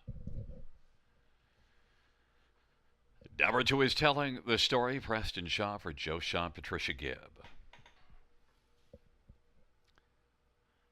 3, Marvin Hagler, Brett McDonald for Taylor Fritz and Mary Pedden and Mark McQuarrie. 4 is Dewey Dow, Jason Ryan for Gerard Demers and Triple S Equine.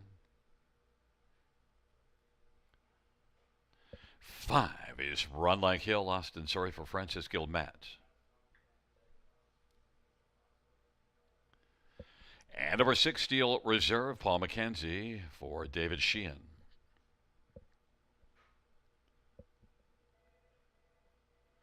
Number 7, Jackson Storm, Travis Cullen for Alan Fair and Elizabeth Fair.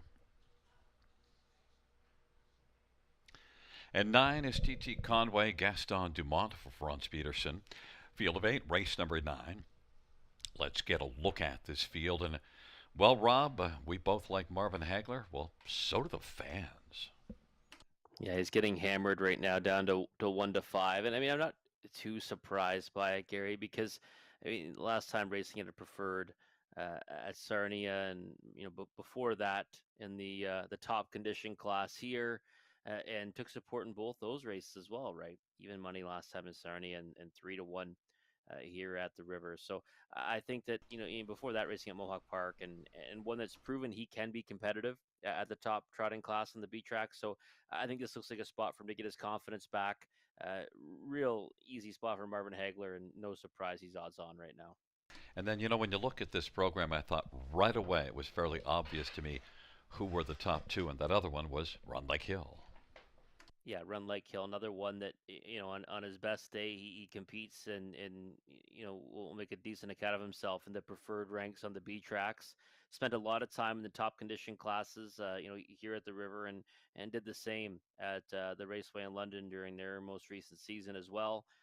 Last time, got to I thought a pretty soft spot for him. Now there's a 3 at Georgian Downs, was overland a long way before having to settle for fourth by 3/4 of a length as a 2-1 favorite. So I think he figures in here, and they both might be looking for the similar kind of trip.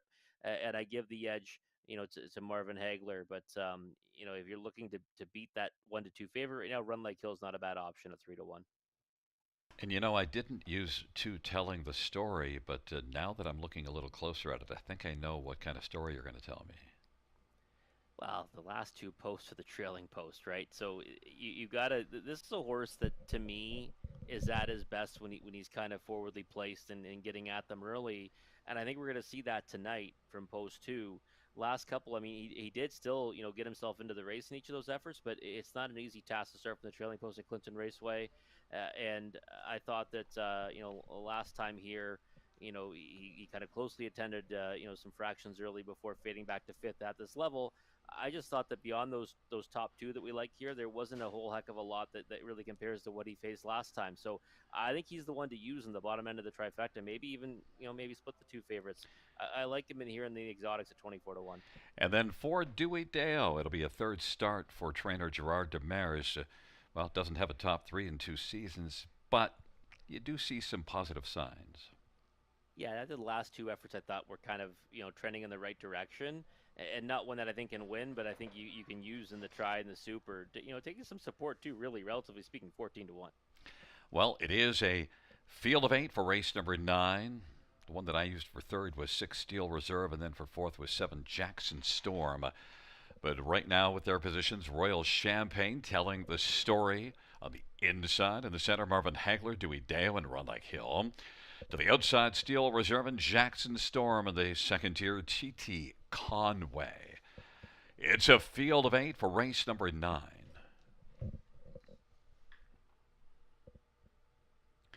And the field for the 9th race is gathering speed. there at the start of the rough. And telling the story is going to be the early story. Run Like Hill also leaves out in Marvin Hagler. Then Steel Reserve and Royal Champagne on the inside. But right now, as they drive around the turn, telling the story, Run Like Hill on the outside wants to take the front. Marvin Hagler is currently racing third. Then Royal Champagne. Then it is back for the TT Conway. Then we've got Dewey Deo, Steel Reserve, and Jackson Storm. And now Marvin Hagler is going to come out right now and move up against Run Like Hill. Marvin Hagler is looking to clear to the front. Run Like Hill's racing the pocket, 29-4, the opening quarter. Telling the story is third. Royal Champagne is racing position fourth. Then as they work on around the turn, TT Conway. And then further back, racing up on the outside is Steel Reserve and Dewey Deo on the inside, and trailing is Jackson Storm. It is Marvin Hagler. And Brett McDonald has got the lead as they race on past us. Advantage over Run Like Hills, a length and a half, telling the story inside third. Now Steel Reserve is starting to move on the outside. Royal Champagne is fifth on the pylons, and Jackson Storm is underway on the outside. Then TT Conway, and then back on the inside, trailing the field is Dewey Deo, half of 1 minute and 3/5. Marvin Hagler, the 3-5 favorite. Run Like Hill is 2 lengths in arrears. Racing second is Marvin Hagler, looks sharp on top. Telling the story is third. Royal Champagne is racing fourth, and Steel Reserve moved out and now is dropping back. Then TT Conway, Jackson Storm, and Dewey Deo. Marvin Hagler right now leads it by about 2 1/4. 3/4 in 1:30-1. Marvin Hagler, Run Like Hill, telling the story, and Royal Champagne. Marvin Hagler, Run Like Hill is trying to close ground. On down the stretch drive they come. Marvin Hagler is marvelous and wins it by about 2.5. Run Like Hill was second. Royal Champagne uncorked some late action to finish third, and telling the story fourth, a mile of 1:59 flat. Marvin Hagler, 3-5, a winner, Gagnon. Yeah, 3-5 winner, and looked like every part of it right at every point. Run Like Hill, intended on having that early lead, and really it was his best path to glory, right? Get to the front and then release the legs of Marvin Hagler, and just hope that you can beat him from racing on his back. But it just wasn't going to happen tonight. This looked like the spot that Marvin Hagler was going to get down to, Gary, and get his confidence back. Has been facing off against much tougher. He's had to go overland trips in those efforts as well. And when you get down to this level, you can take matters into your own hands and just say, you know what, I'm going to drive to the lead and go get the job done. So 59 flat over this track tonight, not a bad mile, and he'll probably now make his way up the class ladder. Yeah, the tote board told the story, and we thought it when we looked at this race that the top two, the 3 and 5, stood out, and that's the way the race unfolded with both of them. Yeah, exactly. I mean, they're both horses that can kind of race with versatility, off the pace, overland, you name it, they can kind of do it. But in this spot here, they're going to find their way to the front early because they're that much better than the rest of them, right? So it was one that looked like it was going to end up being formful, and of course it plays out exactly like that, with an odds-on choice winning it and a hefty second favorite finishing second. And I do like that you tabbed telling the story on your ticket, because telling the story was 40-1. Yeah, 40-1, and he did exactly what I thought he would do, right? Kind of leave out of there, get forwardly placed, and try to stick around for a piece. I would have much preferred him to hang on for third, but getting a small share in fourth helps as well. It's a 3-5-1-2. Back in front of us, number 3, Marvin Hagler, 4-year-old Crazed Bay Gelding, owned by Mary Pedden and Mark McQuarrie. Taylor Fritz, the trainer. Brett McDonald, the winning driver. 5th win this year, 10th lifetime. Marvin Hagler punches them out in the 9th.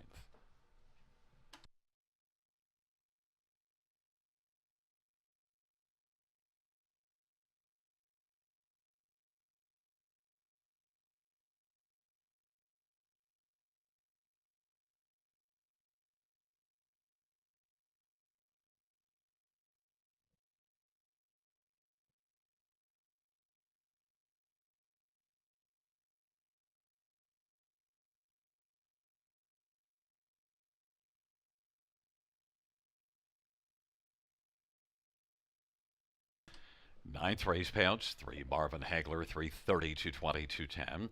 5 Run Like Hill, 230, 210. 1 Royal Champagne, 250. $2 exactor, 430. Dollar try, 575. Dollar Super 29.80.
Fans note a driver change in race 10 on 4 YS Better's Legacy.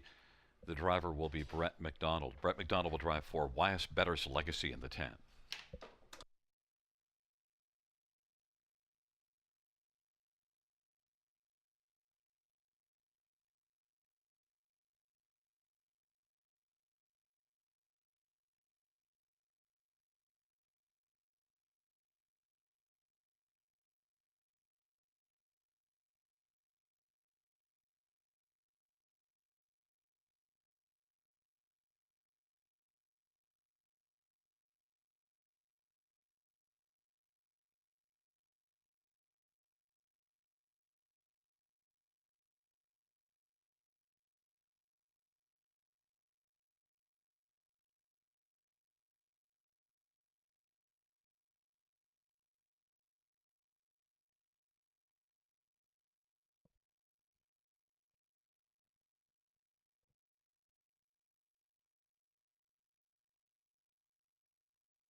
Ninth race, Sora finished in the tops at 341 526 8 scratch 7. That's 341 526 8 scratch 7.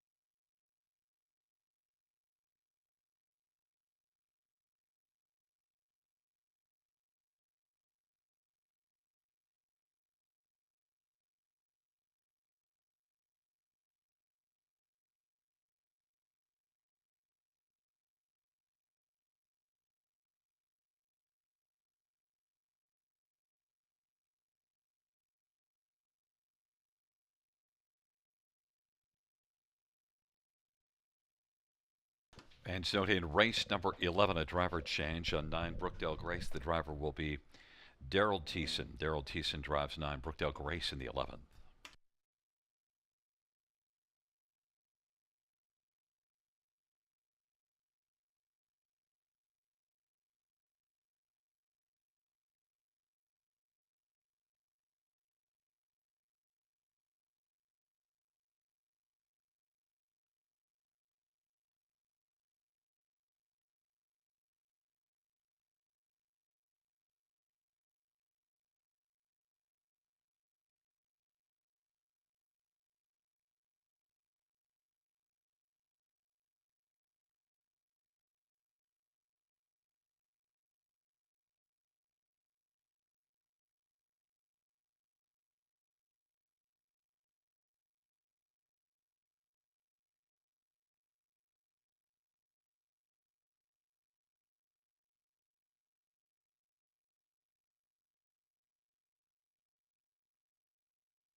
Field 4, race number 10 is on the parade. 1, Salisbury Boomer Anthony Hahn for Lori LePage and Rebecca Williamson.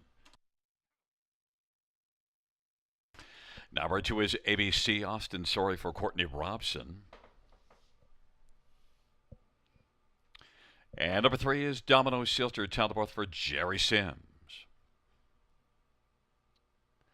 Number 4, YS Better's Legacy, Brent Madonna for Jim Lee. Number 5, It's Getting Ugly, Daryl Thiessen for Jacob Roberts and Brittany Smeltzer. Number 6, Sumac Angel, Paul McKenzie for Sue McKenzie. 7, Fiscal Policy, Mike Horner, drives and trains and owns. 8 is Silverback Jack, Colin Kelly for Brett Lester and Marissa Wilson. 9 is Last Call, Jerome, Preston Shaw for Ruth Moore and James Hasty, Field of 9, race number 10. And an interesting dash. Fans are having trouble deciding which one to make the favorite, but you didn't go with either the 2 or the 5. 3, Domino Sealster is one that you think could fall here well. Tyler Borth for Jerry Sims. Yeah, I gave this one a whirl here, Gary, because I thought the price would be okay, and right now it's holding true to that at 9-2. Winner last time at Hiawatha by a head at 60 cents to the dollar, and that race kind of plays out. The lifetime earnings is a little bit lower on it, and so is the optional claiming tag. But I just thought this one's been in good form as of late, right? 2 victories in his last 3. Beat Dow's up 3 back at Hiawatha and Sarnia. So I just thought that this one was worth looking here. Let's get on the track right now. Tyler Borth aboard. Love that angle, and has been a decent winner in the last couple of seasons with 5 victories from 20 tries. So I don't mind this one at all at that price, 7-2. If it holds there, I think he's worth the play. Well, number 5, It's Getting Ugly, post 8 and parked a long way last race, so it was looking ugly early, and yet still managed to at least be credible, and certainly the form before that was very fine. Yeah, and we're always willing to just forgive a horse, right, from post 8, and like you said, the effort really wasn't all that bad, given the fact that get away 8th off the gate, you're pretty much parked the entire mile, and you're making up ground throughout. And before that was only beaten 3/4 of a length to King Jules, and I thought raced pretty well in defeat on that occasion. Before that second as well, so there's a lot to like about him in recent form, and again, if you cross that last one off, moving into post 5 right now, I think you've got to respect his chances in here. 5-2, he's taking the support I thought he would. I thought he actually might get back down to favoritism. We might still see that come post time. But I think he's one you have to respect his chances. 1, Salisbury Boomer gets a much better post, and these connections have kind of been rolling a bit lately.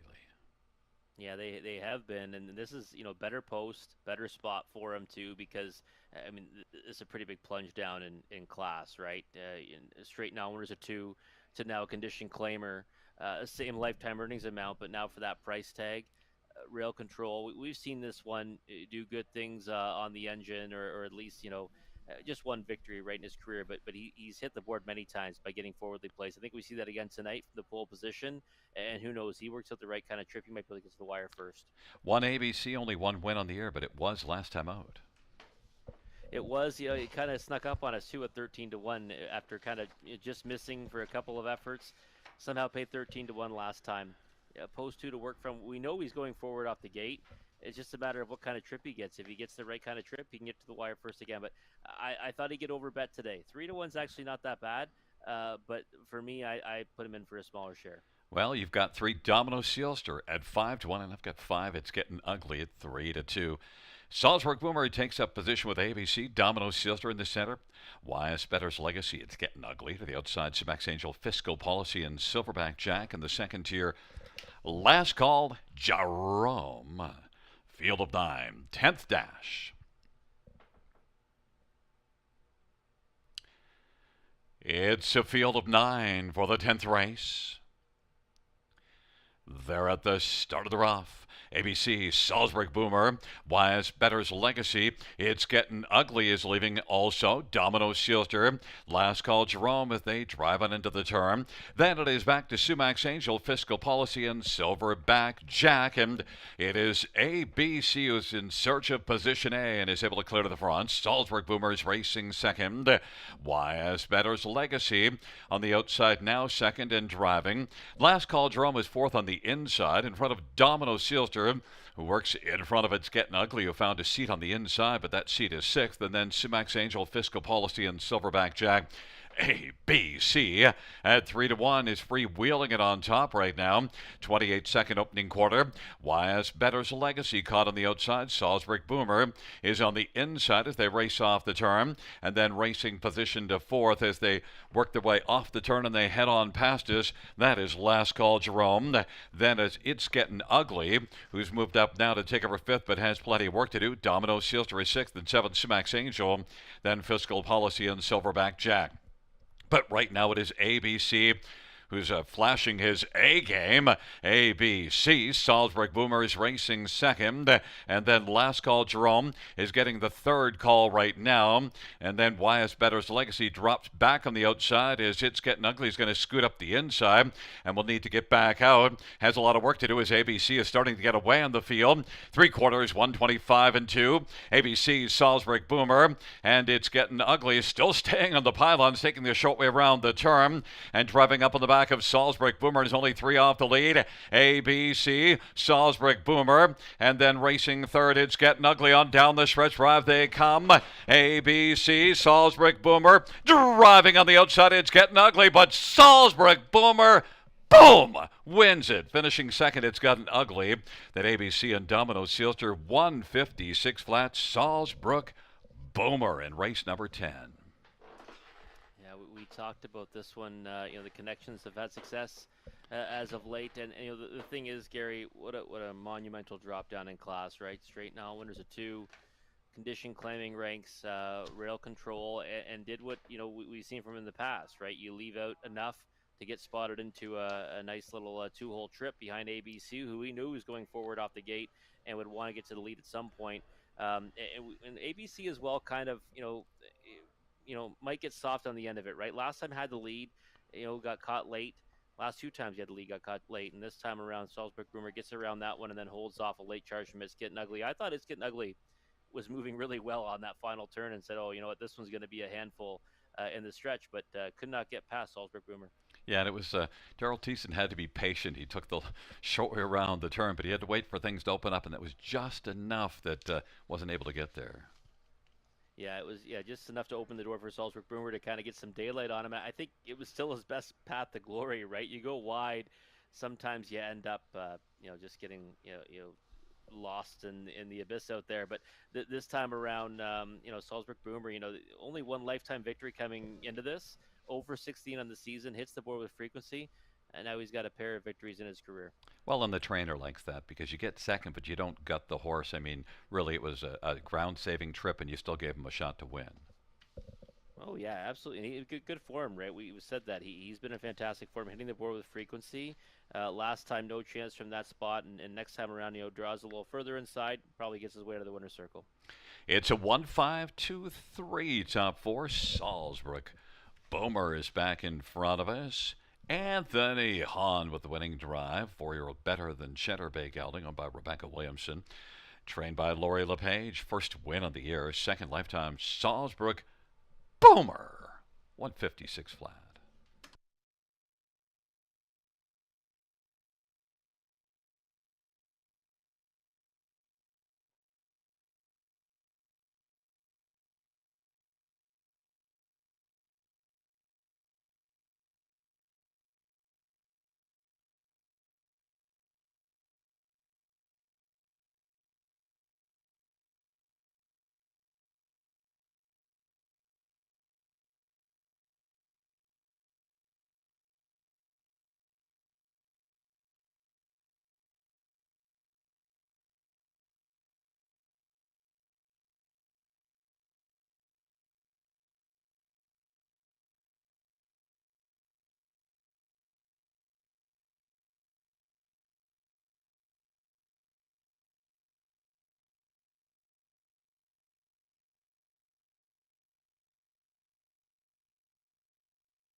10th race payouts, 1 Salzburg Boomer, 790, 483, 45. It's getting ugly, 340 and 320.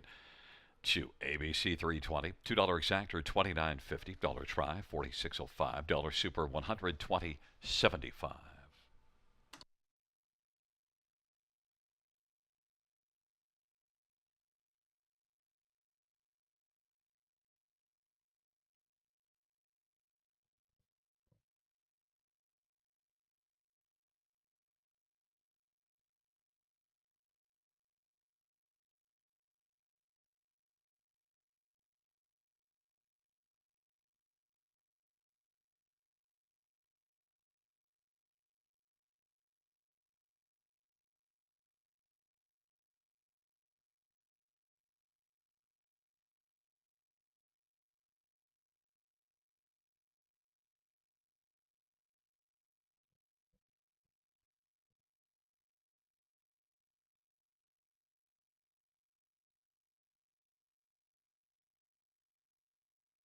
And fans note the pick 5 pays 5 of 5, 285.10.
The 10th race, Order of finish top down 134-627-895. That's 134-627-895.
Field for the 11th race on parade. One, Sunshine and Rain. Tyler both for Dean Wall and Keith Wilson.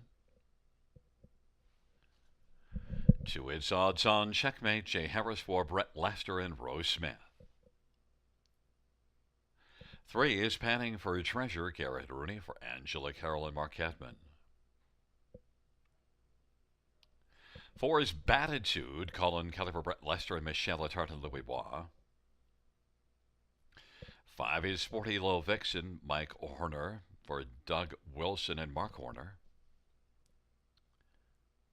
Number 6, Georgia January. Anthony Hunt for Doug Bowens and Elizabeth and Alan Fair. 7, Maddie and Maggie. Chase and Ryan for Mike White-Niaski and Tara Isman and Garrett Isman.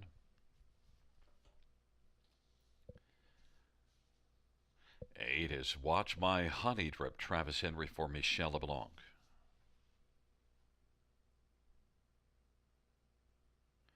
And 9 is Brookdale Grace. Daryl Thiessen for Steve Watson in All-Star Farms. Field of 9 for race number 11, the final dash and final chance to take home some money. And, well, you know, as soon as you look at this race, I thought it was pretty obvious that Batitude popped out to me. Popped out to you as well. Yeah, Batitude kind of just jumps off the page, Gary, because those last 2 victories are so easy, and you can make the argument that really she was the best in each of her 3 starts off the claim for Brett Lester, because she last time out was a dominant winner on the engine at 40 cents the dollar, and before that won by 5 lengths, the class below this. So stepping up didn't seem to cause any problem for her, and I think she's going to be out there just freewheeling again on the engine from post 4. And also, Brett Lester, he's certainly accomplished. Colin Kelly, they've just put up strong numbers, both of them. So Batitude is going to get a lot of action, and I think will stay as a heavy favorite. You went to number 8, Watch My Honey Drip for second. Is that right? Yeah, I did. Yeah, I did go out there, and really it was mostly because of the qualifier. And you know what? I'm in a race, Gary, here where we're thinking, Batitude's gonna take all the support, right? And I think 4 to 5 actually is much higher than I expected. I think we're going to see that one go even lower come post time. And if you're looking to try to, make something happen on the race, you need to find a price underneath. And I watched that qualifier, and it was a real good one. I mean, 201 and 4 over a track that was 2 seconds off, under complete wraps to the wire, and I thought it was one that you could maybe try to jump ahead of the curve here and get ahead of it with her at a big price as opposed to waiting until she has a few starts under her belt and draws inside.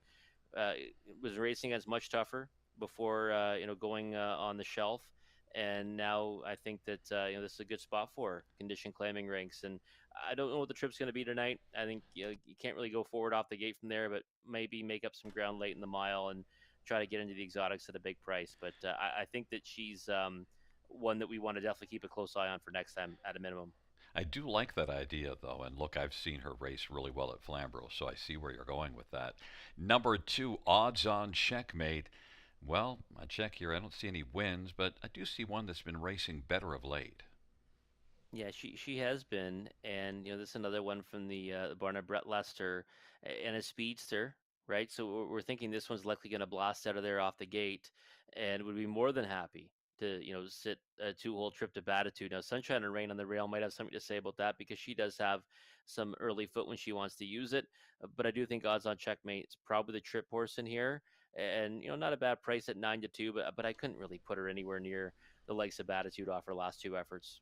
Number three, panning for treasure. I have some respect for the connections here. Just wasn't sure what her trip is. How do you think it might unfold for her?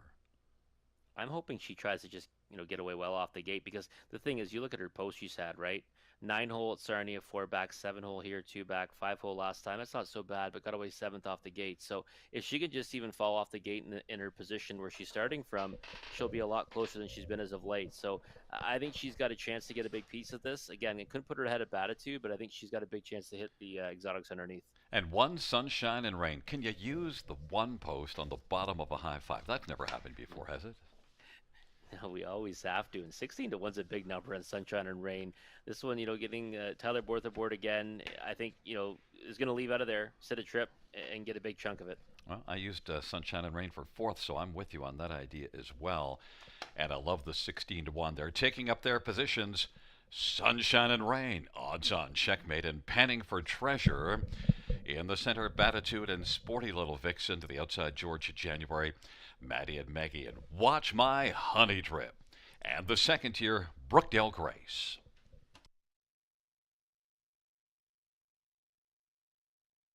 Field for race number 11 is in the stretch. Here they come. There at the start of the rough, sunshine and rain, panning for treasure and Batitude, and odds on checkmate. Panning for treasure is going to come right out and grab the early lead. Now Batitude drives on the outside. Panning for treasure, Batitude, sunshine and rain, odds on checkmate. Then Brookdale Grace, and then it is back to Sporty Little Vixen. Georgia January, Maddie and Maggie, and Watch My Honey Drip, panning for treasure at 10 to 1. Is panning for gold early and has the lead. And then racing second, Batitude. Sunshine and Rain is third. Odds on checkmate is fourth as they check in past that opening quarter at a lively 27-3. Brookdale Grace is currently racing fifth in front of Sporty Little Vixen. Georgia January works to the outside, then Maddie and Maggie. And Watch My Honey Drip is trailing the field. It is panning for treasure, and Garrett Rooney as they race their way off the turn. Batitude is enjoying the view in the pocket, and up and calling now. That is odds on checkmate, and being followed by Brookdale Grace to the outside. Sunshine and Rain is fifth, and Georgia January is racing sixth. Then Sporty Little Vixen, Maddie and Maggie on the inside. Watch My Honey Drip, panning for treasure. Odds on checkmate first up second. Batitude is still there, looking at things from the pocket. And Brookdale Grace is racing fourth, and then Sunshine and Rain and Georgia January and Sporty Little Vixen. Now Watch My Honey Drip is starting to make a move, and then it is back to Maddie and Maggie. 3/4 off that 59 half and a 31 and 2 second panel breather is up in 128, and it is panning for treasure. Odds on checkmate. Batitude is waiting to pounce and may have to wait to the top of the stretch, and then sunshine and rain, and then Brookdale Grace backs away. Well, wide and coming now is Watch My Honey Trip with Georgia January on down the stretch drive. They come panning for treasure. Here comes Batitude, panning for treasure. Batitude as they come to finish. Batitude going to get there? Yes. Panning for treasure was second. Then Sporty Little Vixen, odds on checkmate, and Watch My Honey Trip 158 and 3. Batitude left it till late, but didn't leave it too late. No, she didn't. You know, some tenuous moments for the favorite players there, no question about it. Because panning for treasure was, handled with aggression tonight, right? Went straight to the lead and wanted to go the take no prisoners approach. Batitude, usually you're happy to sit behind a 2-5 shot. Not tonight. They wanted the engine. Batitude then gets in the 2-hole. Her stablemate odds on checkmate kind of attacks in the first over position, and you can see Colin Kelly kind of wondering, what's the best decision is there? Is it to try to slip out or wait? And he made the right one by waiting, and you can see ended up coming out and just grinding past that one by the wire. But it was a good race. I mean, for one that looked like it might be a layup for Batitude, ended up not playing out that way at all, and panning for treasure, a real solid effort and defeat. Yeah, and that was a pretty solid second panel breather, and Panning for Treasure had enough left to maybe get the better of Batitude. Yeah, I thought honestly, like, at the head of the stretch, you're kind of wondering, will she get there? Because if you remember, Gary, that start when she got beat by half a length, she kind of took a while, right, to find her best stride. So she's not kind of like that horse that kind of just gets to go from a standstill to accelerating. That's why I thought she might end up coming up short. Her last two efforts, obviously, on the lead. This time around, though, race out of the pocket and gets there in time. You do get also odds on checkmate, who you liked, onto the ticket, and Watch My Honey Drip to round it out. Yeah, Oh, I thought, was yeah, I wrong. thought that. Actually, sunshine and rain. So Yeah, I thought that maybe she got there too. But either way, I'll be happy to put her on the watch list. We took a shot tonight, hoping maybe she'd be a little closer.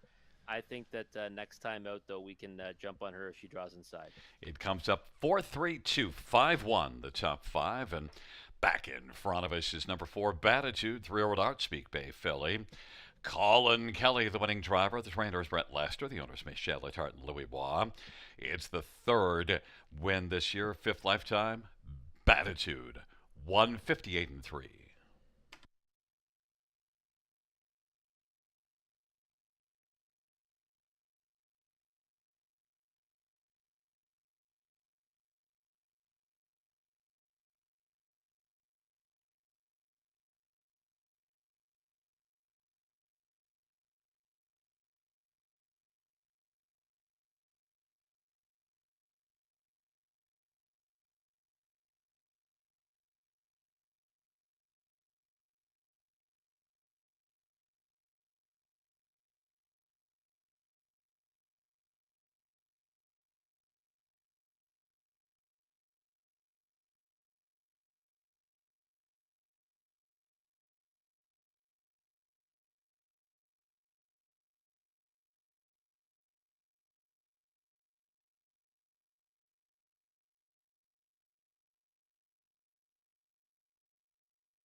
Eleventh race of payouts for Batitude, 280, 210, 220.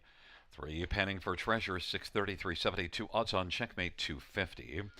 $2 exactor, 15.20. Dollar try, 15.50. Double, 1 and 4, $16. Dollar pick 3, 14.10. Dollar pick 4, 34.50. Dollar high five, 297.90.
The 11th race order of finish from the top down is a 532-149-768.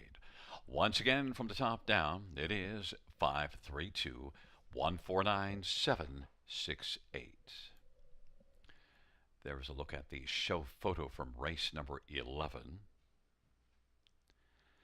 Fans, that does conclude the live harness racing program for this Wednesday evening. Action resumes on Friday, and we'll gather at the river for a first race post time of 6:30 p.m. Buenas noches, amigos. Good night, everybody. Good night, Christine. Good night, Gary Guy.